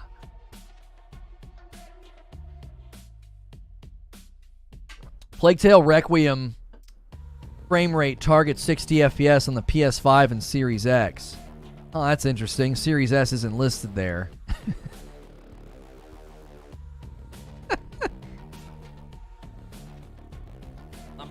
I'm just warming up. I'm just warming up. That victory lap will be about as sweet as today's. All these people getting up my nose and giving me so much grief about my Gotham Knights coverage. You know what I'm going to really enjoy? I got a lot of victory laps coming. This one's been pretty enjoyable. The other one that's going to be enjoyable is the Dead Space remake. And the other one that's going to be enjoyable is the Series S. Listen, I'm sorry, man. I'm sorry. I call my shots. They just, I just don't know what inning they're going to land in. I'm late to the party. How was the beatdown for Gotham Knights? I took him to task. I took him to task in the show open. Listen, let's get some discussion questions going. Right? Let's get some discussion questions going. I don't want to get too puffed up with my victory laps. But the people that called me names and laid into me and tried to shred me in the comments, they're sort of the ones that stoked that fire. It's like I had to listen to all of you defend this game for months, and now we find out another piece of dishonesty from the company. All right? Now, do you think, okay, I had a lot of people agree with me that the game looked bad, but they didn't agree with me that they felt like this game was eventually going to land on mobile, okay? Do you think this 30 FPS situation on consoles, do you think Gotham Knights releases on mobile at some point? I'm on Top Chat. Oh my gosh. If I ignored anybody this morning, I'm sorry. I lied. I'm saying it again. Eugene says, last time I'll say it, I'm glad this has happened. This is a good thing. Every harebrained dev and publisher will think twice before not having a 60 FPS version. That's true. That's true. I think this is good. This is good that people are like, oh wow, yeah, you really want to push the graphics and not give people that 60 FPS option? It ain't gonna go well for you on those next gen consoles. People are saying no, yes. I don't know why they didn't just delay it. Seems far-fetched. Eknor gifting 5 more members to the community. Jastification says some version of it, yes. Maybe it sells bad on console. We'd have to come to 8th gen first. Yo, Eknor gifting to John Bodenheimer. Jastification. I can't say your name, 1984. I don't know why they let you have that name. Bear on a Sled and Infamous 538. You guys all got gifted members. TJ Rage with a $2 tip. If E-Ring did this, would it still be fire? Yeah? What are you talking about? Elden Ring got absolutely fleeced the launch date and the first week for all the performance problems. What are you talking about? That was one of the main headlines about Elden Ring. I played Elden Ring launch date and I said it was embarrassing. The frame stutters on PC. I was like, this is embarrassing. The most anticipated game, all this hype, and you're stuttering. You're stuttering like a kid. You're stuttering like a weak game on old console. What the frick? I took him to task for that. Yeah, and this is a frame rate cap, not a stutter. Right, but TJ, the issue here is multifaceted. The issue here is multifaceted. It's not just that it's 30 FPS. It's that they actively tried to hide it from the community, and then when they came out to justify the decision, they didn't justify it with any graphical information at all. Do you understand? They tried to blame the S. That wasn't them. That was some other guy, Nelson. Some other guy from Rocksteady acted like the S was to blame. I think his instinct to blame the S is very telling. I think there's a growing consensus. In the development world that the S is a problem. I think that's why he said that. I thought his theory was weak. Oh, yeah. Today, Junior. Yeah. I didn't want to make a joke about somebody who stutters because that's an actual thing. So I reframed it and just said stuttering like an old game. I didn't want to be insensitive to people that actually have stutters and stammers. Yo, Predator with 3 dark roasts. My man, the coffee is selling. You guys are legit, man. So much support. Untethered is a graphical explanation? No, it's not. No, it's not. That's not a graphical explanation. In the realm of next gen, right? In the realm of next gen, if you're actually going to defend 30 FPS, you don't defend it with a feature. You defend it with 4K or ray tracing.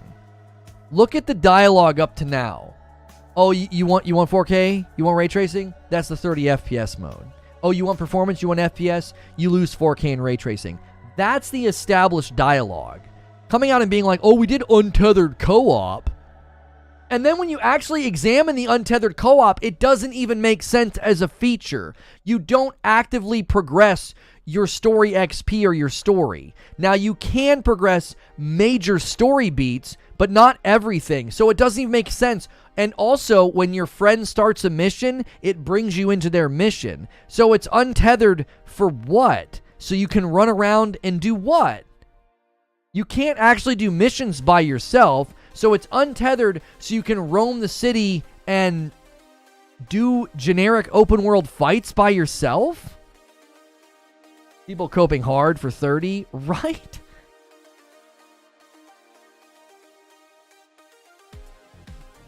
We haven't even talked about how the 30 FPS drops. It effing drops below 30.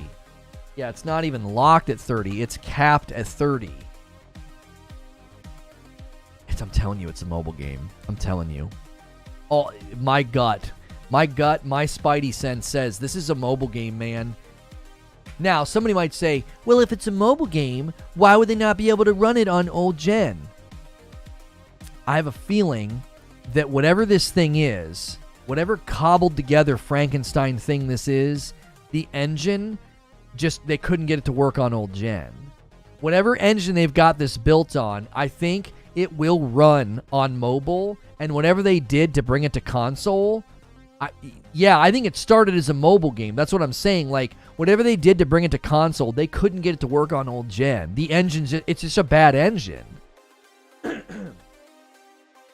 I wouldn't be surprised if it runs poorly on PC.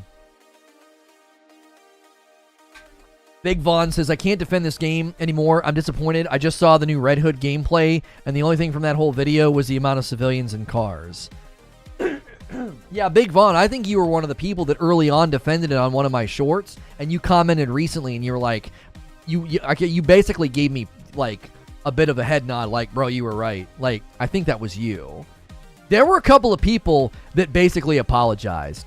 They were like, bro, I thought you were a hater, and you were trying to tell people this game, there's something wrong with it, and you were right. I had a couple of people apologize. They're like, you're not a hater, you were just out here trying to let people know. You were trying to let the consumers know this is not a good game. Red Hood is so stupid for this game. His guns, lols, so many of the things look so stupid and out of place. 3 days before release, we don't have recommended PC specs for 1440-60 or 4K 60. Everybody told me my prediction that this game was going to be hot garbage They're like, you're just a hater. Okay. Like, I have a good batting average, and I think folks are starting to see why. Like, I may be the guy in the baseball team, and you hate my post-game interviews because maybe I get a little bit too arrogant, maybe I get a little bit too brash, but you can't argue with my stats. So that's where I leave it. It's like, okay, I'll work on my post-game interviews. Maybe I won't be so brash and so abrasive in my hot takes. Also remember, when you see a short on YouTube, it's 30 seconds from like a 2-hour-long broadcast. So I try to find the hottest moments, all right? So you may not like my post-game interviews, but I'm putting up numbers. I told people about this freaking game. And Dead Space Remake is going to be the same situation. Same situation. Series S. Those are two more of my shots. I'm pointing to the uprights, and I'm telling you guys, I'm hitting this one out. This one's coming to my team. This one's coming to my scoreboard. I want my $90 back. I feel robbed. If they would have told us about the 30 FPS. Yo, Big Von, that's the other thing that people didn't understand. It's like, you're busy hating me and throwing ire at me, and I'm taking up for you. You call me a hater and a loser and an idiot in the comments, and I'm actively out here taking up for you, the consumer, and calling on companies like this to not hide things like this from you. That's the grand irony of all those comments people left. It's like, I'm on your team, and you're yelling at me. Like, you're so diehard in defense of the game that you can't see you're attacking your own teammate. I'm on your team, man. I'm on your team. And if I'm wrong and you buy the game and have a good time, there's no foul there. I warned you. You listened, thought I was full of it, bought the game, and you had a great time. There's no foul step there. But if you buy this game at full price and you didn't see my coverage, you didn't see any of the coverage that strive to be honest about this game, and then you're really angry, at that point, there's only one thing to be angry about. It's the devs for not telling you enough. It's the devs for hiding things from you. Imagine all the people wanting refunds now won't be able to because they can claim, oh no, you were told it was 30 FPS only. I don't think so. That's in a Discord. That's not in any of the marketing. It's not in any of the storefronts. The first stream you had about this game, I remember we were all saying, why does it look like they are floating around and not connected to the ground? I immediately picked up on all of that. I was like, something's wrong. Something's not right. I've been playing games since I was a child. I've been breaking down gameplay trailers for almost a decade. It immediately didn't look right. I was like, what's going on here? What's the deal? It's not one fact in isolation, it's a pattern of behavior. That's the issue with this game, especially, Zubair, yes. I thought it was weird when they quietly dropped old gen, and I thought, well, we're going to start to see why. I thought we were going to start getting trailers and breakdowns, and we'd be like, well, yeah, that's why they dropped old gen. They have yet to do that. They have yet to substantiate the decision to drop old gen. I've not seen a single thing to justify the decision.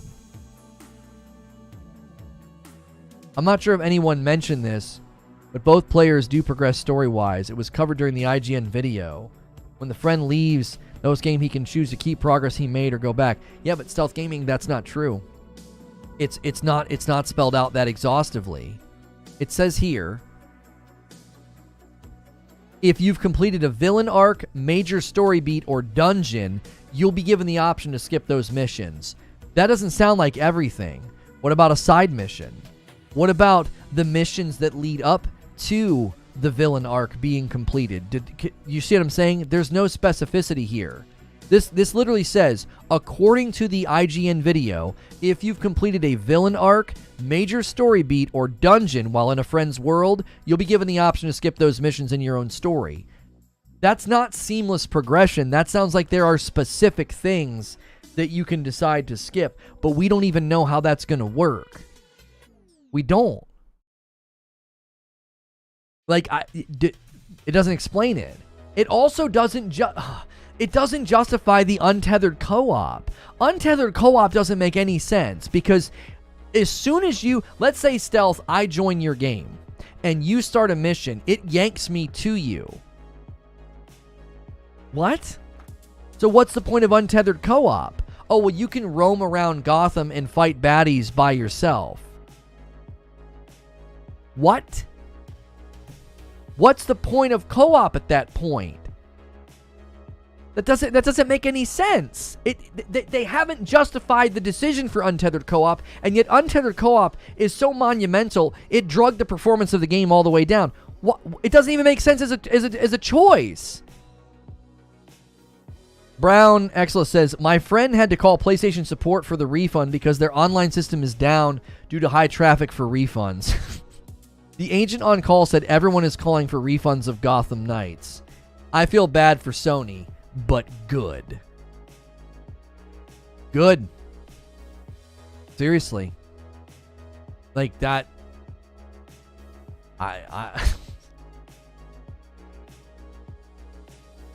Downloading Arkham Knight. It's been a while since I played it. If you played on console, you might have to adjust to 30 FPS if you've been playing a lot of 60 FPS games. So now my kid can get lost and frustrated and I can't keep him with me. Just start a mission. It'll pull him.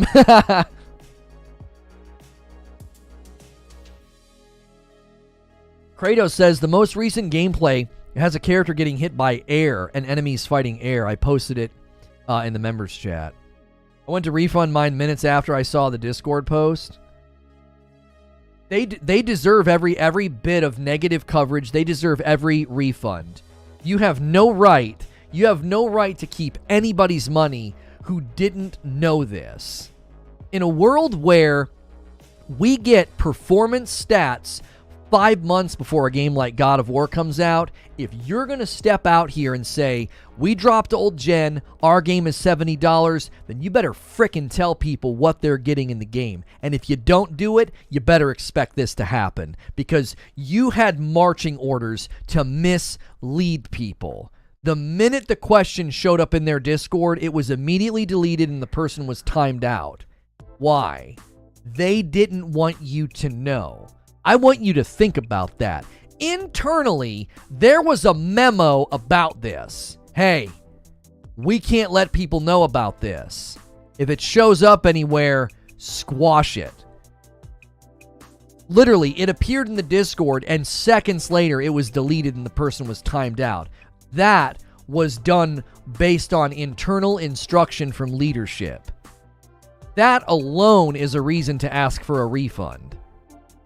That alone is a reason to ask for a refund. That's bull. Instead of just being honest and being like, yeah, you know, that's that, yeah, we don't have that as an option. At the very least, like, at least when that happened, I'd be like, okay, you sort of lied through omission, but as soon as the question was asked, you answered it. The fact that it was asked and you deleted it tells me you weren't just lying through omission, whoops-a-daisy. It was a choice.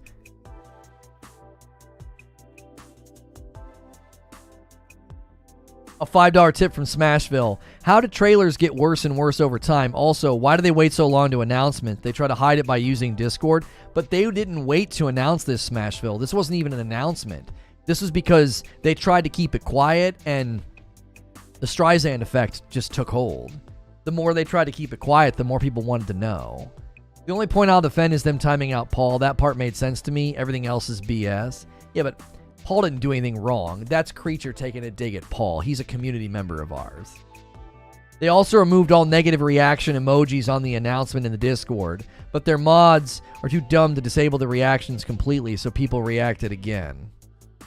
It's just an absolute barn fire at this point.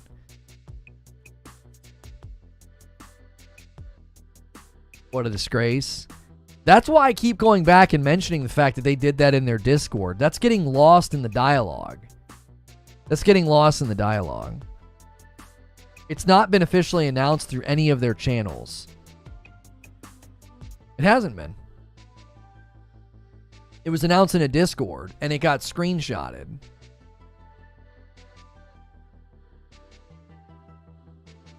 Like, their Twitter account, nothing but promotional vids. They announced the 4-player co-op experience, the whatever it's called, the Heroic Assault. They've announced that. It's just nothing but trailers.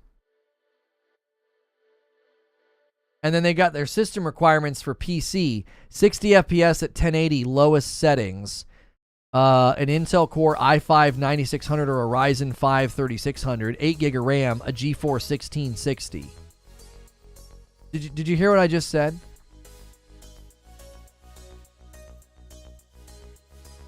Did you hear what I just said? I got to put this on the screen. I have to put this on the screen.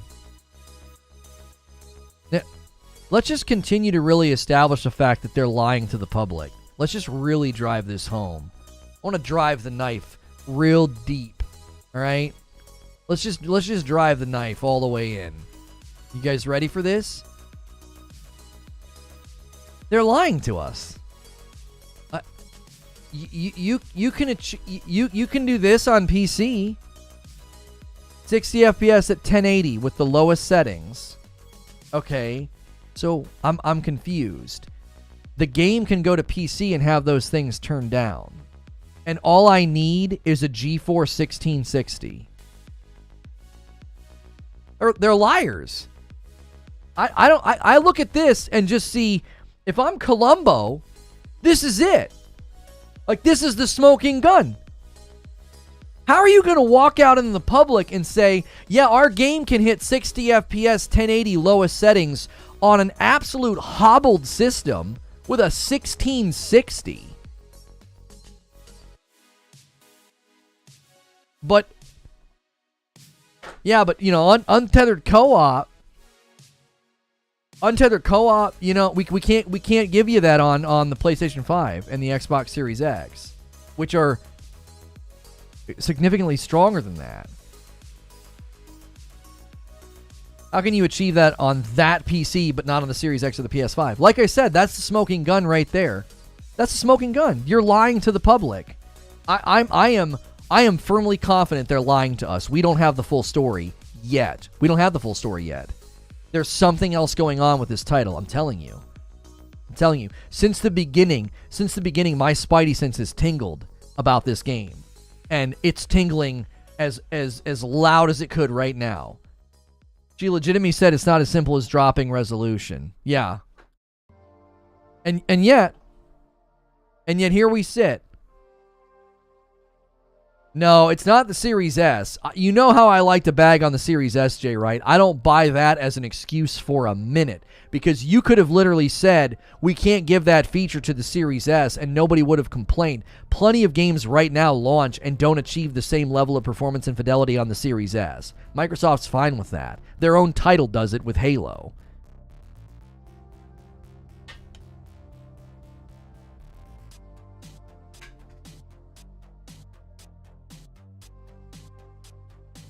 Like, this right here, that could run on the Series S. They could give you 680, 1080 low settings if you want it on the Series S. Look at how weak that computer is. A 1660? A Radeon 590? What the F? What's happening? They could easily do a 1080 60 version. Isn't the Series S as strong as those stats? 8 gig of RAM? Isn't that literally the amount of usable RAM that the Series S has? That GPU is more powerful than the Series S? Really? A GTX 1660 is stronger than a Series S? This looks like Series S specs to me almost. I'm not an expert. The Series S is like a 1060.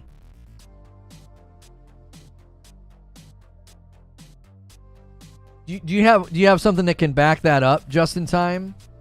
Who has broke down the graphical strength of the Series S and concluded that? I want somebody with an authority on this to weigh in, like an article or something. I don't know. That doesn't sound right to me at all. You know I like bagging on the Series S, but I don't think the Series S is equal to a 1060. That sounds like a freaking lie.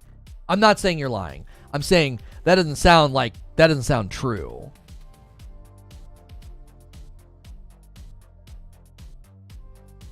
Oh my gosh, that's what Google says.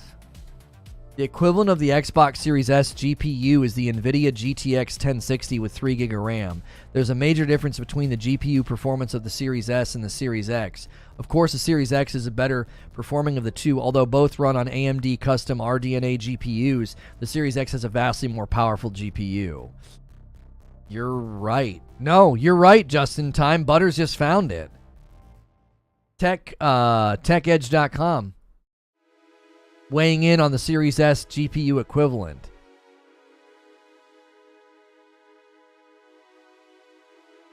Tuck that away. I'll tuck that away for the Series S episode. Jiminy frickin' Christmas. Basically, the 1660 is actually quite powerful. It's also expensive because it's used in crypto mining. Hang on. Here's somebody else weighing in.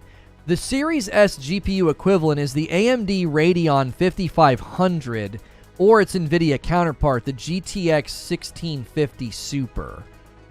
Yeah, I don't know. We're getting different reports now.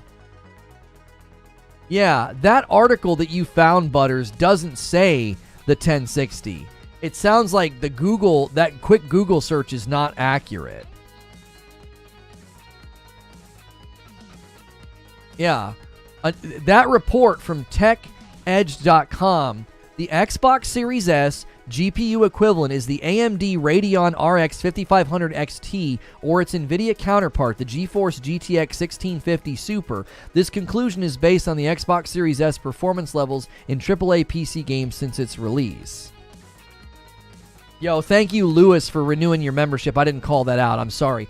Goat Kobe with a $5 tip through Super Chat. No point to get the deluxe right, but I want to see the Jim Lee suits. Oh, I want the Jim Lee suits. Would we be able to purchase them in game? I have no idea, Goat Kobe.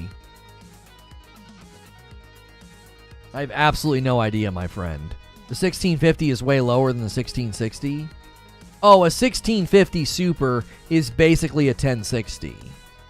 The 1650 is 4 gig. Okay, thank you, just in time. Okay.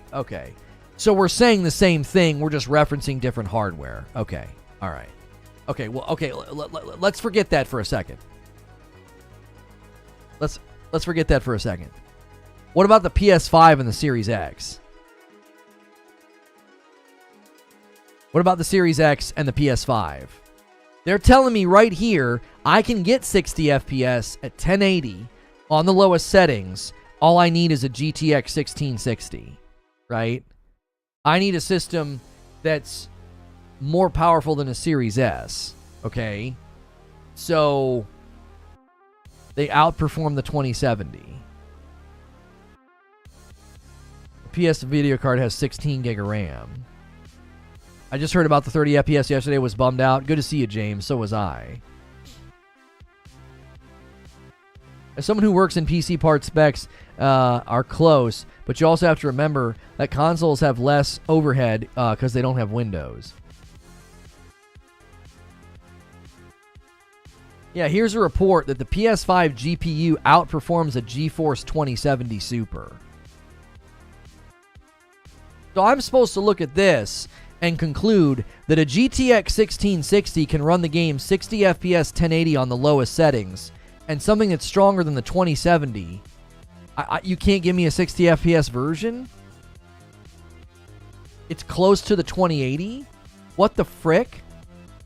If I play this game on my 2080 Ti, I'm assuming I'm going to be able to get 60 FPS. Why can't you give that to me on consoles that are comparable in strength? Consoles never want to go to lowest settings. Right, but just in time, that's lowest settings for a week. This is the weakest system. That's minimum, right? That's a 1660. That's what performance mode is. That's what it is. You turn things off and down so I can get 60. And this image proves they can do it. That's why I'm saying they're lying. The untethered co-op can't be a reason. They're doing it on PC. Think about it. If untethered co-op doesn't allow you to give us a performance mode, then why in the frick is this possible on a weak PC? Why? This shouldn't be possible. Your minimum specs. I should be able to get a performance mode on my PS5, no sweat. Consoles are also easier to optimize for. One set of hardware, you can optimize the F out of a game on console. I'm just saying, to actually push 1440 or 4K current gen wants to show off, it's probably like 45. Right, but Justin, they could have done like 1080 upscale to 1440. They could have done trickery with the resolution. You could have done dynamic 1440. So 1440 would sometimes dip to maintain 60 FPS. That's what they did in Ghost of Tsushima. No, I can't show leak footage. I can't even press play on it. I don't want to risk the sound or anything coming through the broadcast. It's not a good idea. I'm agreeing with you, Lono. Not trying to defend them. Okay. You're helping build my case. I wasn't sure. And I understand where you're coming from, just in time.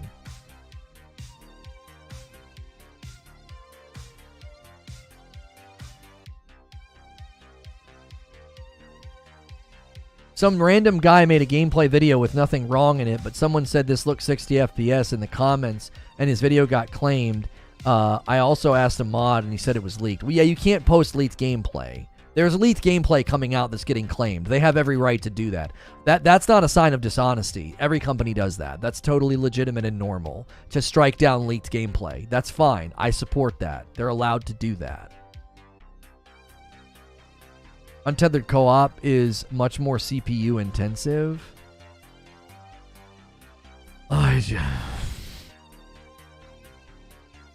Listen, I'm not debating that. That's not the dispute. That's not the argument. You know the meme of the guy on the bike who jams a stick in his front spokes and falls over? Yeah, he's like, why'd they do this to me? That might be Microsoft with a Series X. A Series S, I don't think so. Yeah, the PS5 and the Series X have great CPUs. There's no host server. Untethered co-op is hosted on one of the consoles rather than a server, so you're hosting two people and potentially rendering two portions of the map at the same time.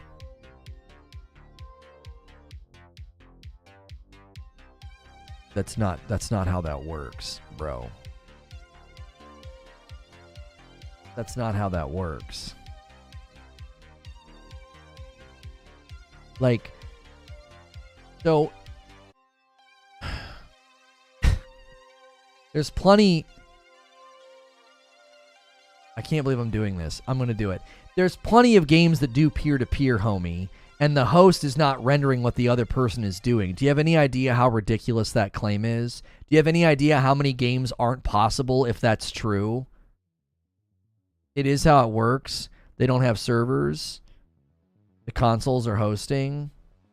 They have to have listen servers. They have to have some form of server architecture, but they don't have dedicated servers, which means you're in peer-to-peer. There are plenty of games that have peer-to-peer. Do you honestly think when someone's hosting 5 other players in a 6-man Destiny raid that one person's poor console is rendering what 5 other people's systems are doing? No. Oh my gosh. I can't believe I'm having to say this. Hosting co-op does not require your system to render what the other person is doing. That's fundamentally wrong. That's not how these systems work. Oh my gosh. Do you have any idea how impossible that would be? Even at 30 FPS, it wouldn't be possible, bro. Your Series X and PS5 would be smoking. That's 2 simultaneous worlds and scenes and enemies that wouldn't work. Can you imagine the lag? It would be absurd. It wouldn't work. Each person's system is rendering what they're seeing because the rendering in the display only needs to be happening on that system to their television. The only thing the client and host relationship needs to do is communicate position and input. Like, that's not how peer-to-peer works, bro. If peer-to-peer worked that way, it literally wouldn't be possible. I played peer-to-peer Rise of the Triad back in the day. There ain't no way my PC was rendering what the other guy was doing. My video is frozen right now, not hearing. I'm not shocked at all that your position's getting completely dismantled and decimated, and you just suddenly conveniently can't hear what I'm saying.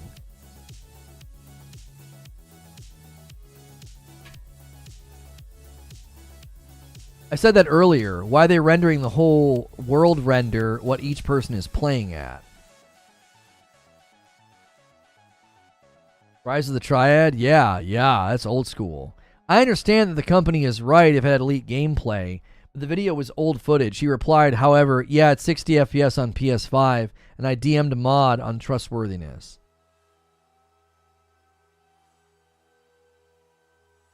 Lono dismantled my argument. Anyone else having a random blip? Crazy bad timing. After I DM a mod asking for his video to be removed, kind of weird. I don't know what to tell you, M-Man June. Multiple people have said they played it on PS5. There's no graphical options, and they don't have the ability to do 60 FPS. And the devs confirmed it. You think the devs are lying about the game not getting... That doesn't make any sense. They're not actively trying to hide footage that shows you do get 60 FPS on PS5. You're creating a dialogue point that doesn't matter. They deleted the video because they don't want. It's not approved. It doesn't matter if the footage is old. It's not approved. Yeah, his computer's hosting all 600 viewers. That's why he's frozen. 60 FPS not being available is truly mind-blowing. What's mind-boggling is all the people that are defending it. Like, I cannot imagine. Think about who these people are. I really want you to think about this. These are people who bought PS5s and Series X's because you can't play this game on the old systems. So it's not like somebody with a PS4 is saying, I don't really care about 30 FPS. That would make sense to me. If this game was playable on an Xbox One and a PS4, and that crowd of people was coming to me and saying, like, I don't care about 30 FPS, that would make perfectly good sense to me. I'm like, okay, yeah, you're used to it. That's what you're playing on. You're playing on a 30 FPS system. Who are these people that are coming in and saying, I bought a PS5, I bought a Series X, and I don't care about 30 FPS?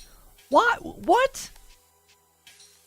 I know there's some people that would say that, but they're typically saying it when they're going to be getting 4K.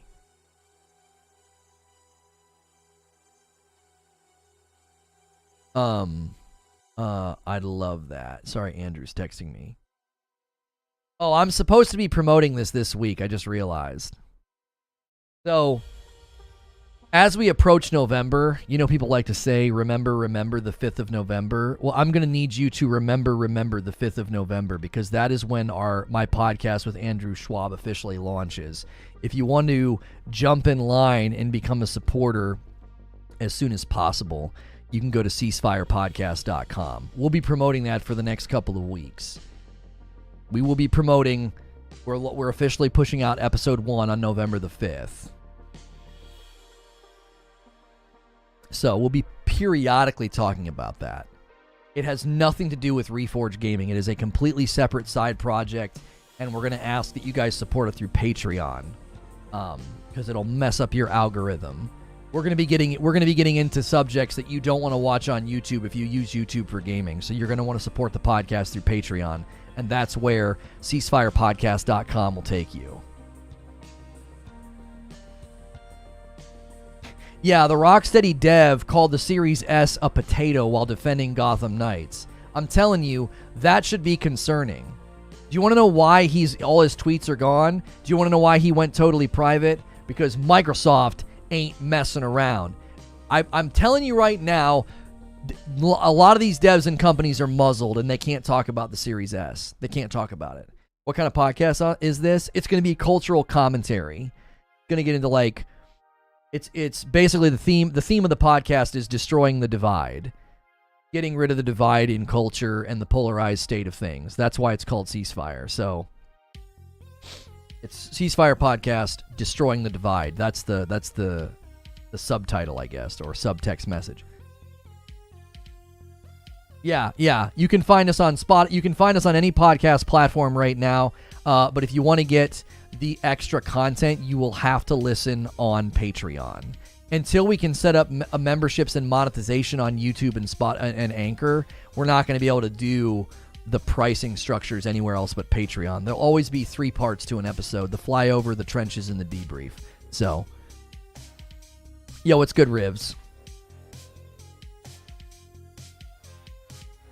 I prepped all weekend for this week. I got some good ones up my sleeves. I wouldn't want you to have give the award, just not yet. What are you guys talking about?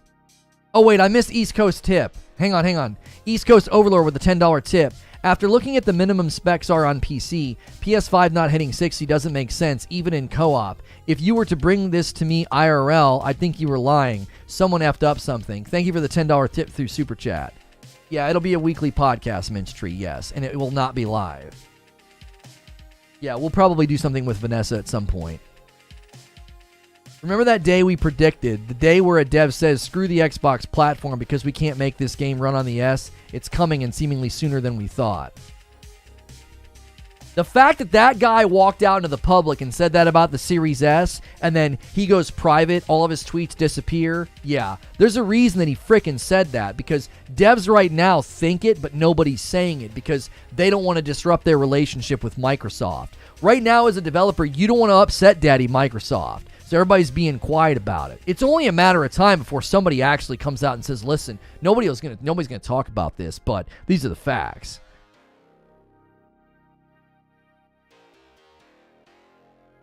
Right here, he says, Series S GPU is mostly the problem. Multi-platform games always have to optimize for the lowest performer.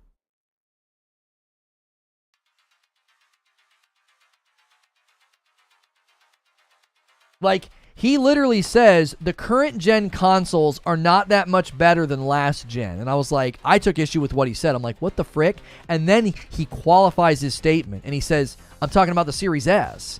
Multi-platform games have to optimize for the lowest performer. There's no way that PC they listed at 60 FPS can run 60 FPS if co-op's the reason for 30 on console. Right, Eugene? Like I said, this is the smoking gun. If you want proof they're lying to you, it's right here in bold letters. The system requirements for PC, the minimum PC requirements for Gotham Knights gameplay is so unbelievably low to hit 60 FPS at 1080. But they're telling you we can't do that on console because of untethered co-op. Well, then how are you doing it on PC? How? I love chilling here, but I just want to say I genuinely feel like it should and maybe will already have a 60 FPS version. They have until Friday. Bro. No. Severe doubts that's even a possibility. That's not even a remote possibility. No way. I think there's something fundamentally flawed with this game. There's something wrong. There's something baked into it. Something is off. And again, I think it's a mobile game. I think it's a mobile game. I do. There's something wrong. It doesn't look and move.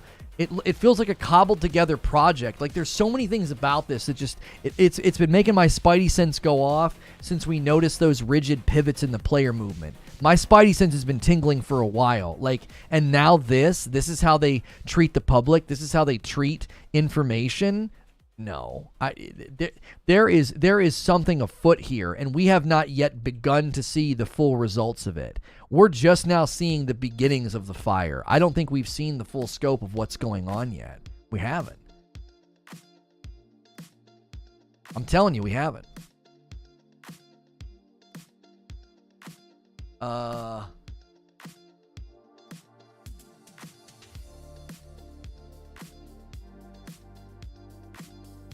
I don't think you treat your product like this. I don't think you treat the public like this if there's not something more serious and more sinister going on. The whole thing reeks of an incompetent, mismanaged project that's going to be far worse than we even imagined. Like, I'm dead serious. Whatever weird cloud version they had all the previews playing on, I'm telling you, that was some weird concocted version of, like, damage control. We need a new name, like Lono Sense. I would rather say Spidey Sense, you know. Lonostradamus was funny, but even now people use that as like as they use it in mockery. You know, that community especially. The Lono Tingle.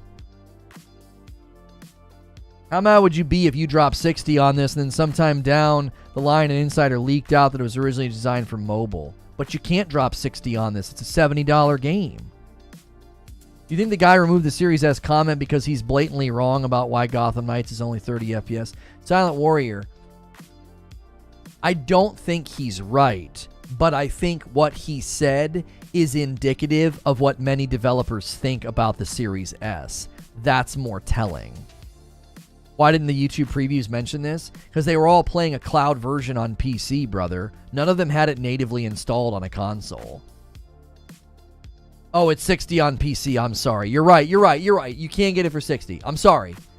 You can't get it for 60. But he said imagine buying it for 60 and then you hear about this being originally designed for mobile. I thought he was talking about the 30 FPS thing. And the 30 FPS thing is not true for PC. So I thought he was talking about console.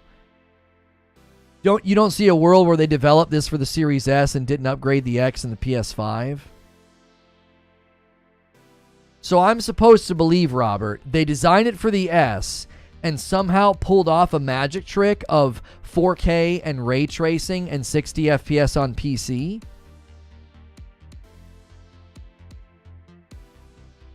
Also, the PS5 and the Series X only hit the specs for minimum spec CPU. Oh, so the Intel Core i5 9600 or the Ryzen 5 3600, that's roughly the CPUs of these consoles?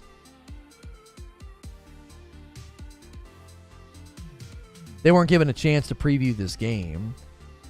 What may happen is, hey guys, we'll be making a Batman DLC as a prequel for you all, but with this a free 60 FPS upgrade. Maybe it's a comeback like Cyberpunk. I have serious doubts about that. Serious doubts. My theory has been this is a mobile game in disguise. That's been my theory for a very, very long time.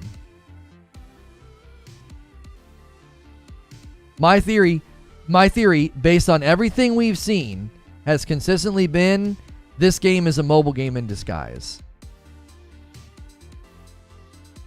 Yeah, it's the PS5 and the Xbox Series X and S are going to be 30 FPS capped, Kyle. I literally said the same thing. You can tell by the skill tree. Yeah, the player movement made me think it looked like a mobile game, Strictly Gaming, and then we started seeing the menus, and I was like, what the F? This is a mobile game. How the heck is a mobile game not running 60 FPS on the PS5? I'm telling you, they ported it to consoles, and something about it doesn't optimize well. The 3600 can boost to 4.2 gigahertz, so it's still faster than the next-gen consoles. Well, if you overclock it, PS5 boosts to 3.5, S to 3.6, X to 3.8. When was ray tracing announced for console? That's the funny thing, Smashville. Gotham Knights didn't announce any ray tracing for console. Ray tracing, 4K, and high frame rate only shows up in the PC trailer.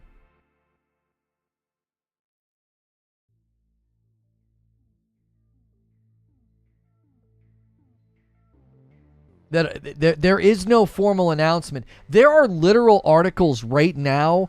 They're presuming that this is going to run at 4K 30. They're all presuming it. I don't see any official announcements anywhere that this is running 4K 30 on console. Because there are people that would have accepted that. Seriously. There are people in the gaming community that would have been like, as long as it's 4K 30, I don't care. That's not what the devs said. They didn't say that. They said it's 30 because of untethered co-op. I have a theory based on your theory, says Xanatos. Consoles were scarce due to the sickie. Hey, let's make this a mobile game. Then consoles aren't so scarce anymore, but they're deep into development and they switch it back. Oh, man, I like that. That's not bad. That's not bad, Xanatos. And then they're like, oh, but let's drop old gen because we can't get this thing to run on that. Especially if all the AI of the entire map is active all the time. That's a lot of processing. So for an untethered co-op experience, I got to assume that the AI across the entire map will be active if the players are fighting. Lou, you do understand that if the AI is active on the entire map, the game would crash, right? That's not possible. You're postulating something that would be it's theoretically not possible that the entire map of Gotham Knight, all the AI are active. They will literally pop in when you get within proximity. The game wouldn't be able to run if that was the case, bro. You can't do that. You can't have all of the AI running at the exact same time. The game engine itself would fold in on itself. I don't know a single game in existence that would have that kind of processing demand as a decision. It wouldn't work. I'm not an expert, but everything that we've known about games and AI and open world, there is literally no way that that's a thing. The guy said they have until Friday to add 60 FPS. Spider-Man Miles Morales runs at 60 FPS with ray tracing in a new mode. Yeah. Spider-Man and Horizon Forbidden West. I'm telling you, they're playing a game. Why do you hate the game? I don't hate the game. I was looking forward to this game. I've played all the Batman Arkham games except for one. Batman Arkham Knight's the only game I've ever done 200% completion on. I really wanted this game to be amazing. Homie, you think it's okay that they've been hiding stuff from you and not being honest with you? What? Why do you accept mistreatment from a company as a consumer? I'm not hating. I'm asking for excellence and honesty. Gotham Knights would be that game, especially if two players are on two different parts of the map. I'm just theorizing. Lou, I'm telling you right now, everything we know about worlds and open world and AI, what you're saying is a developmental impossibility without a dedicated server. There is quite literally no way that every AI on the map is active and moving just because you're playing co-op. That doesn't make any sense. They would only be active and moving once you get into proximity of them. There's entire systems for this. It's like when you play Destiny co-op and somebody gets ahead and the ads spawn in and start moving around. They're not there until you get there. Like, there is literally no way that they could do that.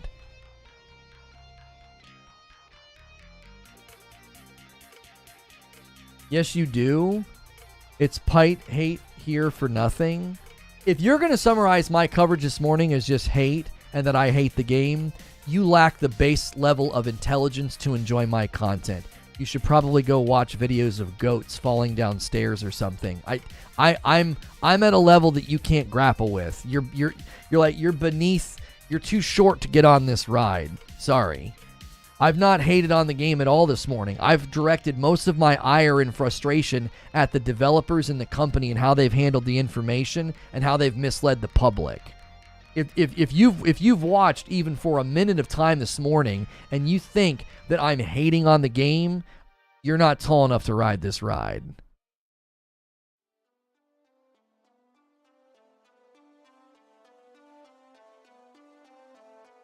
The devs are literally playing on the fact that console gamers don't really understand min specs and PC hardware.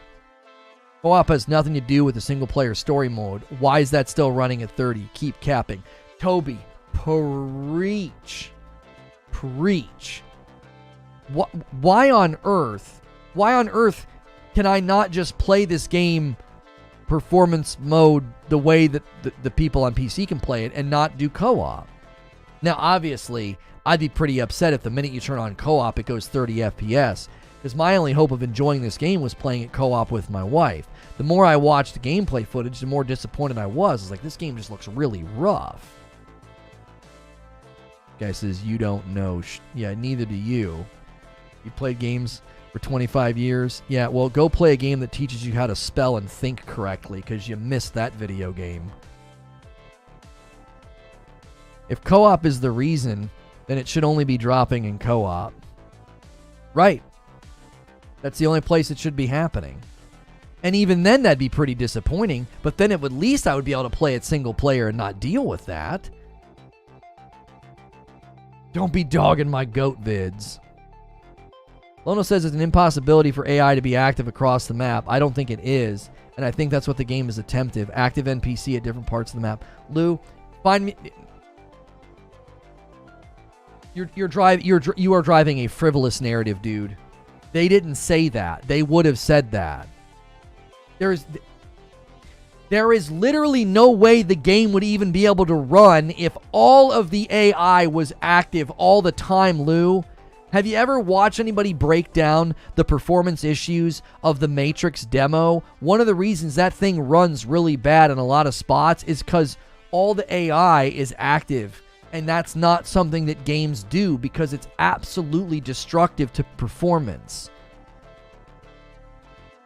AIs, they show up and they appear once you get into proximity. What you're talking about isn't even necessary. You're creating something that's not necessary. If I'm on this street corner and I'm going towards this crime that's being alerted on the map, you don't need AI 5 blocks away doing anything. You don't need that. I'm not over there. It's like the way they do funnel-based rendering. They only render what's in front of you and you can see, homie. They don't render the whole city. The same rules apply. Buck Rogers with 2 months. Thank you so much for jumping back in as a member. Is open world co-op the reason the devs provided for 30 FPS on console? This was the answer they gave, Hilly. This is what they said in their Discord. I know many of you are wondering about the availability of a performance mode for Gotham Knights on consoles. Due to the types of features we have in our game, like providing a fully untethered co-op experience in our highly detailed open world, it's not as straightforward as lowering the resolution and getting a higher FPS. Except that's what they do on PC to get 60 FPS at 1080. But we're going to ignore that and just accept dishonesty. I want you to look at this and then listen to what the person is saying. One of these things is not like the other. One of these things is not like the other. Apparently, you can lower settings, features, and resolution and get 60 FPS. You can. It's kind of like this. Player 1 and Player 2 are in different parts of the map, but it's only loading what's within the bubble. Thank you, Paul. That's what virtually every game does, Lou. That's what they're saying their game is? No, they're not. They've not once said anything that you're saying. You're extrapolating into something that's ludicrous because nobody in development would ever do what you're saying. If Player 1 is in a boss fight in the north and Player 2 is in a side mission in the south, that's a lot of active AI, thus creating a high CPU load. It's not spinning a narrative here. I'm just explaining how the hardware works. You're not explaining how anything works. You're presuming and speculating. It's all conjecture. You don't even know if that's how they're doing it. You don't even know if me fighting a boss in the south is creating CPU load for you. You don't know that. You're presuming that. It's conjecture. They've not said that that's how it works, bro. Why would your so basically you're going to have performance stutters and CPU issues and drag is in your game if I'm off doing something else? Yeah, sorry, bro. Sorry, bro. Bunch of enemies just spawned in. Yeah, I know your CPU just spun up. You can hear your fan spinning. That doesn't stand to reason with how games work, dude. That doesn't stand to reason.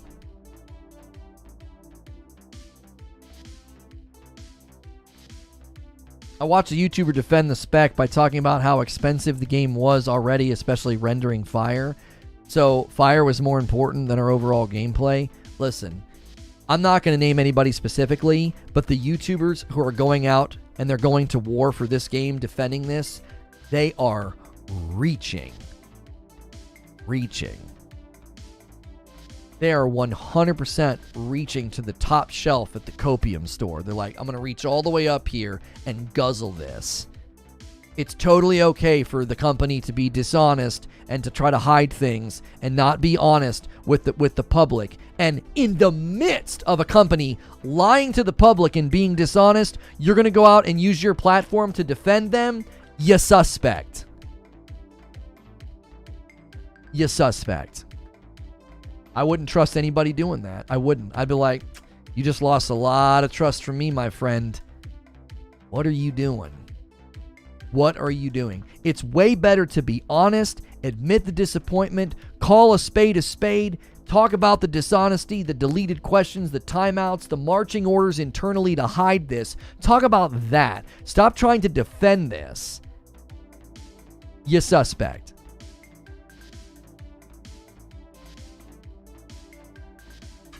No, I don't believe there's any split screen co-op in this. I honestly just think that these developers think 70% of their consoles base are fine with, and we assume that the large majority don't have any idea what FPS even is. I missed a lot. What was deleted? Okay, let me give you a quick summary for those of you that are trying to catch up. The reason I'm being so harsh is not hate or anti-fan behavior against the game. I've been following Gotham Knights since the first trailer and was very excited because I enjoyed all the Arkham games. So I was very much looking forward to this game. When they quietly dropped last gen and we saw no reasons given, we saw nothing specific cited other than generic corporate speak about getting the game to look its best, and then in the wake of them saying that, all the gameplay trailers looked worse than the debut, I started to get suspicious. Then the previews came out and they were really confusing because they were sort of nondescript a lot of the times, or they were sort of unenthused about the game and they didn't get to play the game natively. They played a cloud version of it on PC.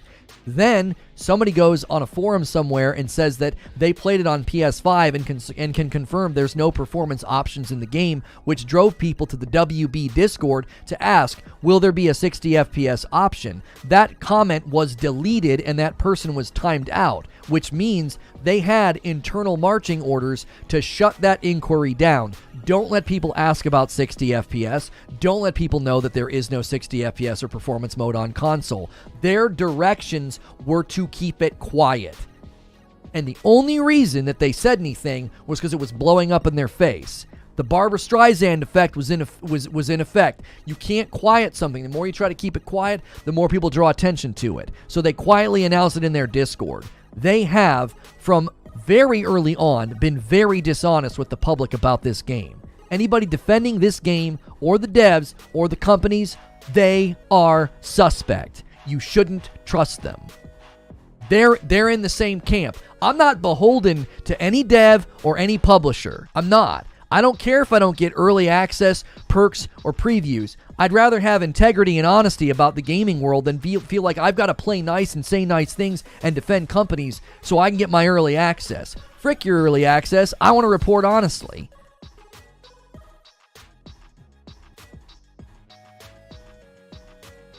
Tired of devs lying, and I'm also tired of people defending devs. At some point, it can't just be upper management's fault. The devs have to take some blame here. Your back wall's fire. Oh, thank you. People think that's a green screen, by the way. Like, that's real. See the light? That's actually real. People think it's a green screen.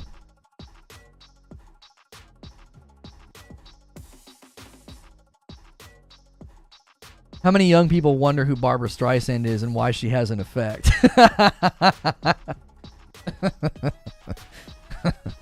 That's why I tune into Lono religiously. Honesty and integrity.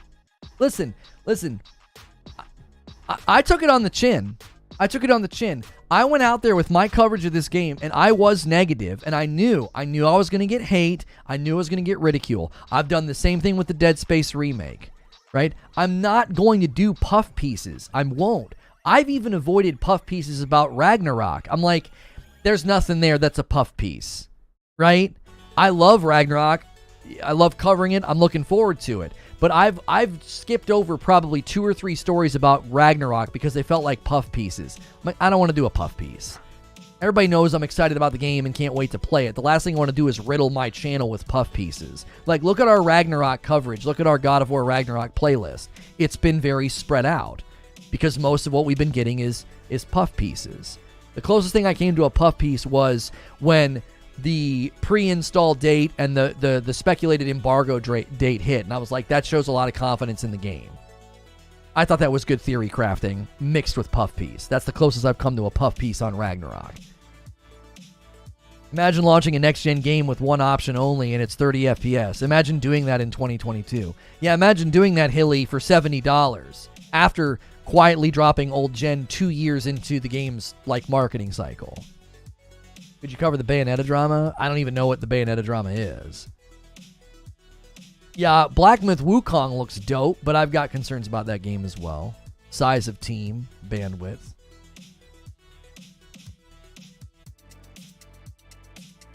Okay, so Lou is just really still trying to drive this theory here.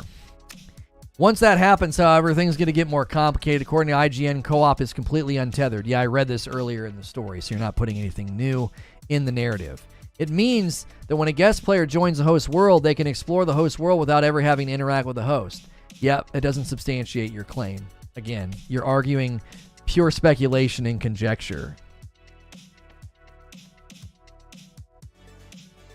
What would happen if we actually started to treat those outside our group with respect? Oh, yeah, we'll fix that one, Christina. I can't get it to not be on video games, Christina. I don't understand. I've gone into the settings of the podcast on Anchor, and it's not been on video games for like 7 months. It was never even a video game podcast. It's the old Repeat Theater podcast. I can't figure out how to change it. I was going to ask Creature how to do it if he knows. It's not classified as video games on the Anchor. I can't get it to change.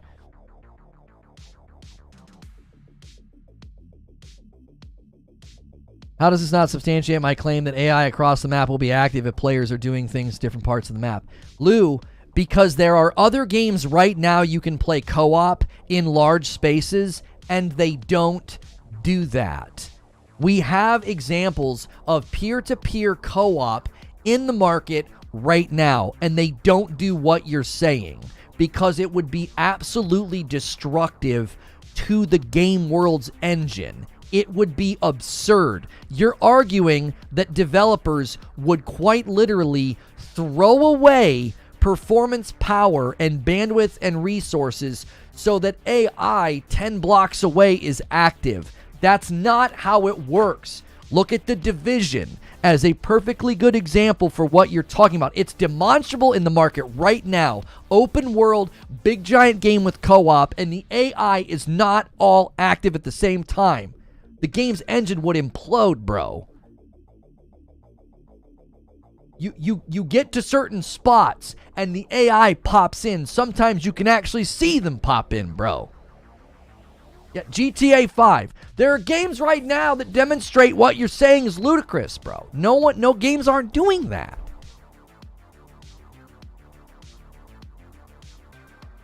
And games like The Division are not peer-to-peer, which would actually give reason for them to do what you're saying, and even in those games, they don't do it. You just made my case stronger. I actually don't know if Division's peer-to-peer or not. Let's say Division has dedicated servers. The AI is not active everywhere. It pops in when you get into proximity. It's how games do this. They want to minimize CPU, server load, bandwidth usage as much as possible. And you honestly think that all the AI is spun up and working. Young A covered the Bayonetta drama. From what I heard, it's a pay dispute between Platinum Games and a voice actor. There's no reason for me to cover that. If the game had dedicated servers, I'm sure that the game would run at 60 FPS.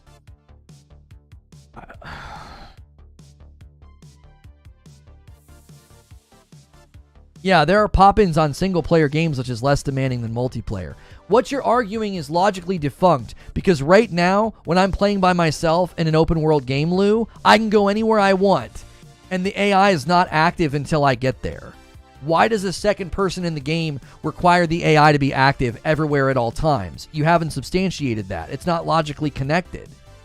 They're going to treat you the same way it treats me. The AI is active once you get into proximity. You see what I'm saying? There's no game in existence that's doing this. Like, oh no, all the AI needs to be active at all times because somebody might come over here.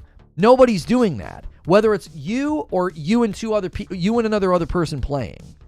They wouldn't do that. Slightly off topic, but reviewers have codes and they're playing Ragnarok right now. Yeah, I saw Skill Up got one. Yeah. We'll be big enough one day to get that treatment. We'll be big enough to get that treatment one day. I'm saying that the AI will be active in player 1's procs. It'll be active in player 2's procs at the same time. Yes, And that doesn't substantiate you concluding that player 1's CPU usage would be affected by player 2's experience. Because as you said, there's no dedicated servers. So there are things that happen client side and server side. You don't know this. When I get within a certain proximity of AI, that could be handled client side. And then you aren't affected because you're all the way across the map doing your thing. Reviewers got the game 3 weeks in advance and they have an embargo lifting 6 days in advance. It's amazing. That's a lot of confidence. Exactly, Eugene. A $5 tip from Smashville. Gotham Knights fans. There's crap on this cheeseburger. I can still eat it. It can't be that bad. Bottom line for me, it's a cross-gen game running on UE4. It should be 60 FPS. Hashtag Abe says, Abe says, a lot of games do that, Lou. It's a common tactic. Unless they somehow effed up the implementation, which we've seen no proof of, it's not the cause of the issue. That's another great point. Like, listen to what Abe is saying, Lou. You honestly think this is the first game to ever do this? This is the first game to let two people play together and have AI responding in different instances to them? That you can literally do that in Destiny. That's a super old game. And they use instancing to make it work. You get ahead of me on the strike, I'm still in the public space, no worries. I'm not making your CPU work double time because I just got the ads or a public event to spawn again.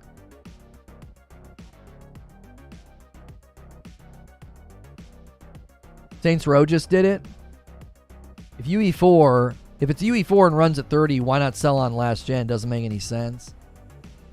Like I said a little while ago, Hilly, none of this makes sense.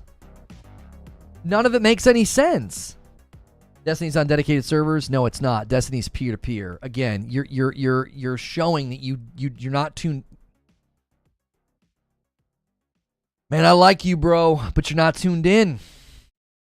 You're saying things, you're talking about things that you don't fully understand. Destiny does not have dedicated servers. They have listen servers and it's peer-to-peer. With respect, bro, are you gonna come on, man. I covered Destiny for half a decade, dude. Come on, bro. Doesn't add up. The min specs on PC is a smoking gun. Exactly, Hilly. Exactly. If they can only make this game run at 30, it was made in less than a year. Trash optimization somewhere. Destiny's PvE is a hybrid type server. In the traditional sense of having a dedicated server where everyone connects to that same server, and then when you leave, it's all still running, Destiny does not have dedicated servers. They quite literally had to implement an entirely new system to protect you from DDoS attacks because you're not connecting to a dedicated server. You're connecting to a host. That's how people were forcing hosts with software, getting your IP and knocking you offline. Like, if you're going to try, like, if we're going to enter into a discussion about Destiny and instancing and game behavior, that is not a conversation that I am light on education in. Like, you're stepping onto a landscape where that's my old stomping grounds. Like that, you're not gonna get one over on me on that game.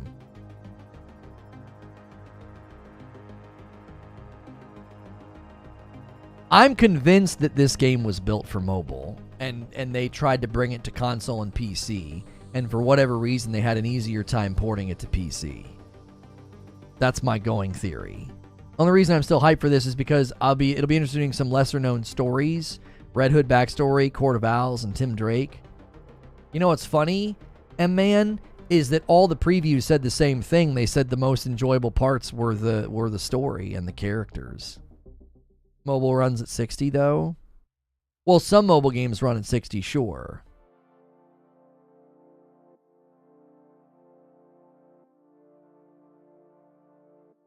Red Hood's not a lesser-known story. He has more comics than Superboy. Well, I think what he's saying, maybe in the general public, the gaming public maybe doesn't know a lot about Red Hood's backstory.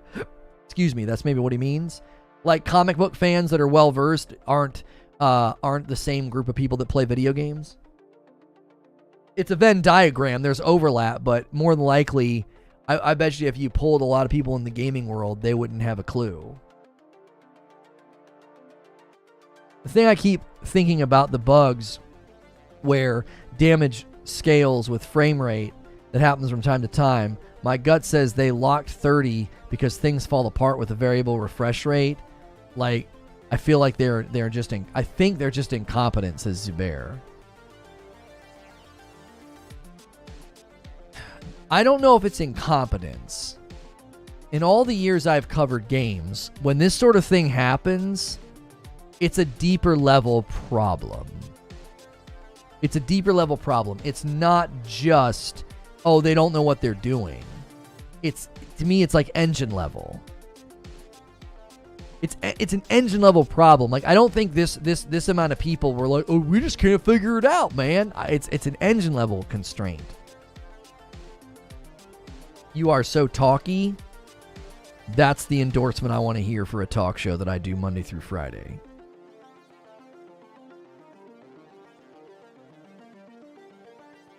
Even huge games like Destiny 2 know that doing pure peer-to-peer connection in this type of game will affect client-side performance. With respect, Lou, I have to stop reading your commentary because you're saying things that don't even have an entrance-level understanding of how games operate to theorize that, for whatever reason, for the first time ever in experience, the untethered co-op of Gotham Knights is going to affect both people equally. I can't continue to engage in a pure speculative conjecture argumentation that doesn't land on the base levels of game world design and gaming from all the games we've covered and played up to now. You're right. I should say they aren't willing to put in the necessary resources to make it right. I always find Occam's razor to make me point to the engine. Occam's razor always makes me think it's an engine level problem. Look at what I said about Halo Infinite since it launched. And then we find out that the engine's basically the main culprit and it's terrible. It's more likely that the single all-encompassing explanation is the engine, not that it's just a bunch of incompetent devs that got together and fell on each other. Destiny does a hybrid where physics and AI are hosted by Bungie servers, and that's the point. Having a console host that crap, no matter how you do it, is effing stupid.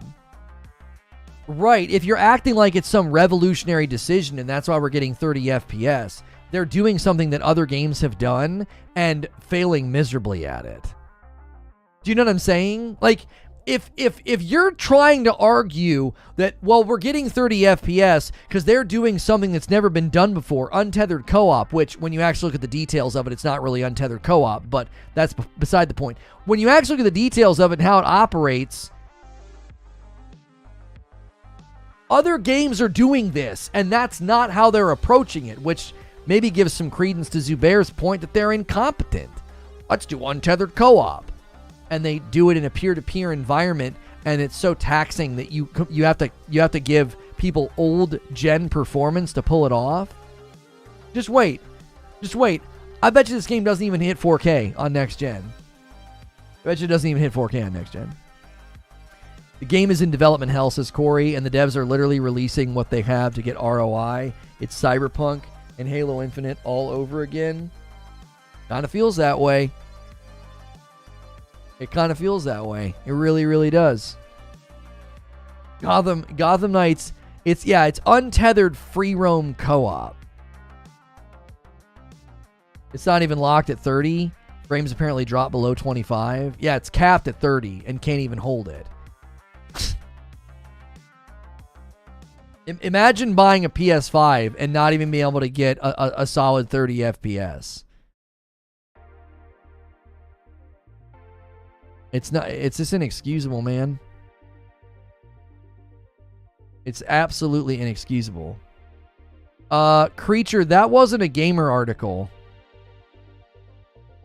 that I reacted to. Was it? I thought it was Games Radar. The reaction vid that went up. I just want to make sure we're mentioning the right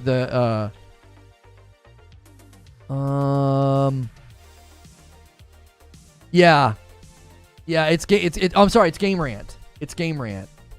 The gamer will live. Well, we want to link to the I mean I literally say Game Rant like 10 seconds into the thing. I don't care about the gamer being tagged. It's just we don't want to have the wrong publication mentioned. People are like, this guy's an idiot. Reacts to Game Rant and has a gamer in the title. Anyway. It's not Cyberpunk, though, because Cyberpunk's actually coming back thanks to Netflix. Though it's Halo and Avengers. Ghost Recon Breakpoint has 10 times bigger map, better graphics, 4 players can do different missions on the same map, different locations, and it runs 1440-60. This is laziness. Eknor with a pretty strong mic drop. No way in hell this is an engine issue, says Abe. It's built on UE4. That's the dev's issue. UE4 is a strong engine, just some weak devs management using it. Let me trot something out, Abe. Do we firmly know this is UE4? We've got concrete confirmation that Gotham Knights is UE4. Corey says, I'm calling it now. A year from now, we will have a Schreier article about the development of Gotham Knights, and the story will be that the devs asked for more time and were denied. I think it's deeper than that, and I'm about to do it. I'm about to outline. I'm about to end this man's whole career. Okay. So we know with certainty this is Unreal 4. The only way that a game built in Unreal 4 can look this bad and be this poorly optimized is if the assets, the engine, the world, and everything inside of it was originally built for mobile. There's no other way to look at it. Like, if you built a game for PC first or PlayStation 5 first, even if you built a game for the Xbox Series S first in Unreal 4, there's no way in frick that the bones of this game is that bad. The only way that the skeleton of this game is this bad is because it's a mobile game.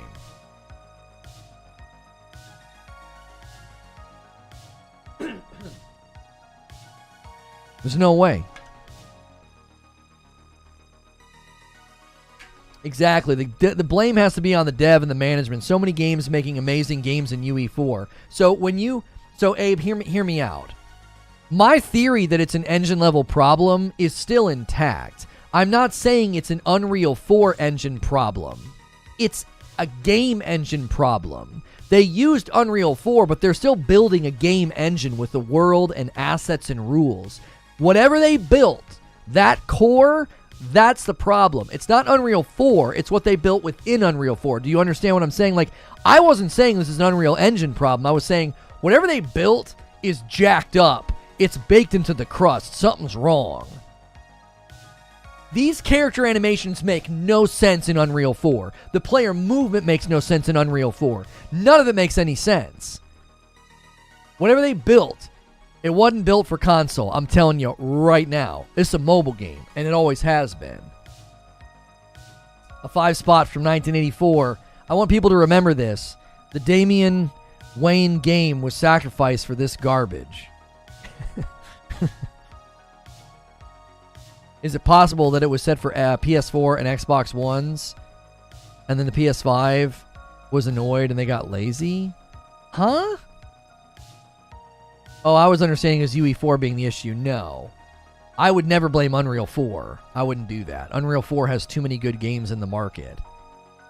Like, it's an indictment of what they did and built. All you got to do is look at the market. It's demonstrated in the market that plenty of games have come out in Unreal 4 and look amazing. Plenty of games. It doesn't make any sense. It's demonstrable in the market right now that you can't point the finger at Unreal 5. That wouldn't make... I'm sorry, Unreal 4. It wouldn't make any sense. it'd be like, wait a minute, there's so many games out right now that aren't doing this. Why did your game do this?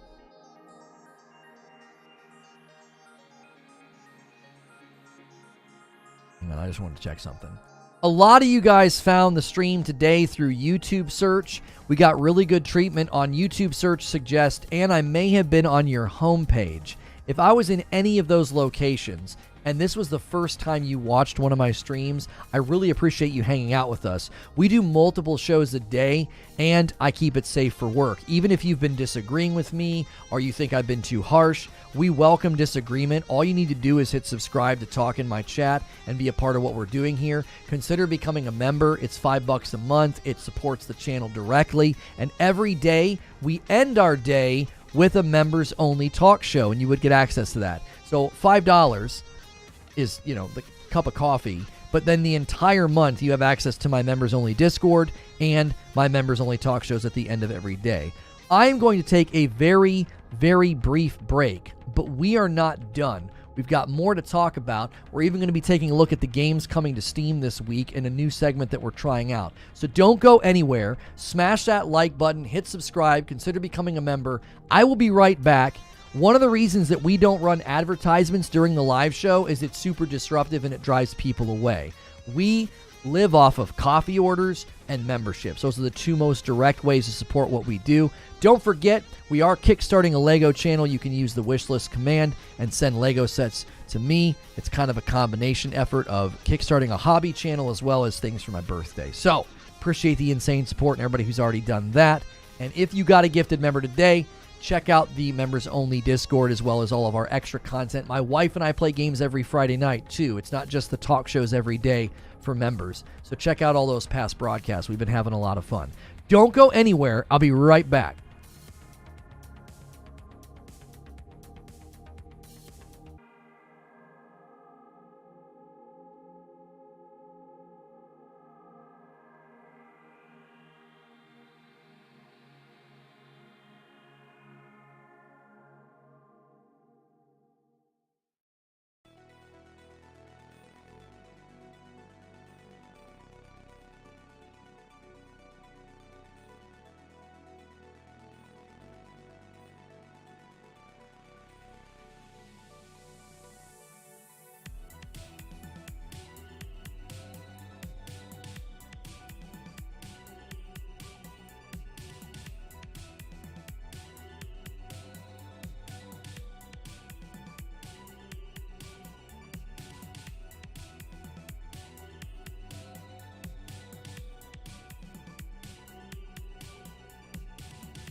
All right.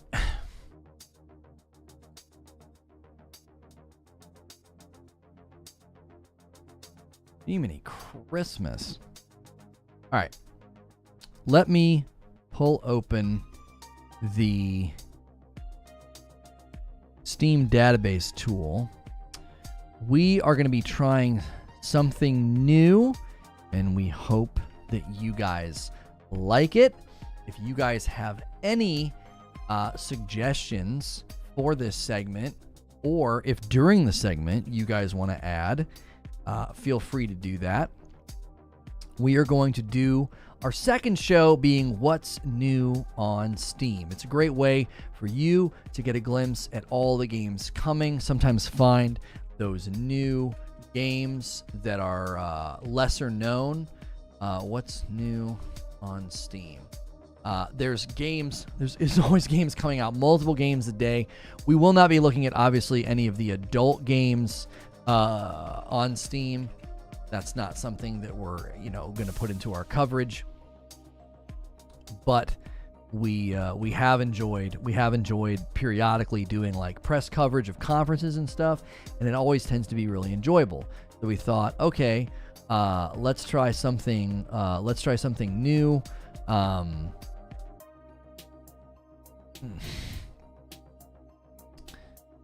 And this will be that segment.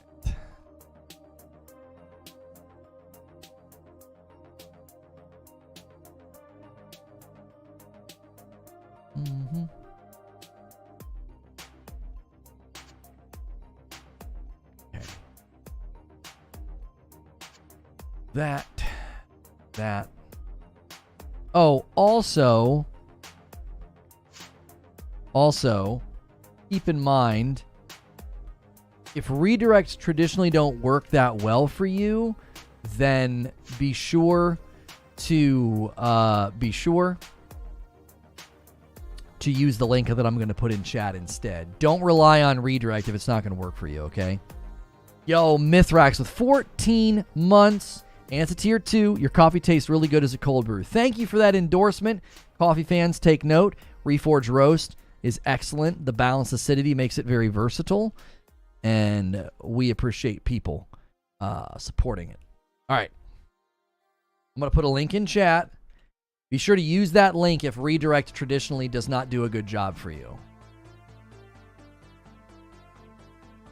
Hey, thanks so much for clicking on this video. We're trying a new segment here on Reforge Gaming. What's new on Steam? We're going to use a Steam database tool to look at all the games coming out this week. We're going to try to do this segment as our second show on Mondays. If you like it, leave feedback below, ideas, and input. We're going to be ending our first show of the day. Our first show was about Gotham Knights and the 30 FPS controversy and debacle. Make sure and check that if you haven't watched that. It was great. It was really enjoyable coverage. I'm going to end that stream and bring everybody over. If redirect tradition doesn't work for you, just click the link in chat. I am going to be ending the stream and bringing you with me. And we're basically just going to be combing through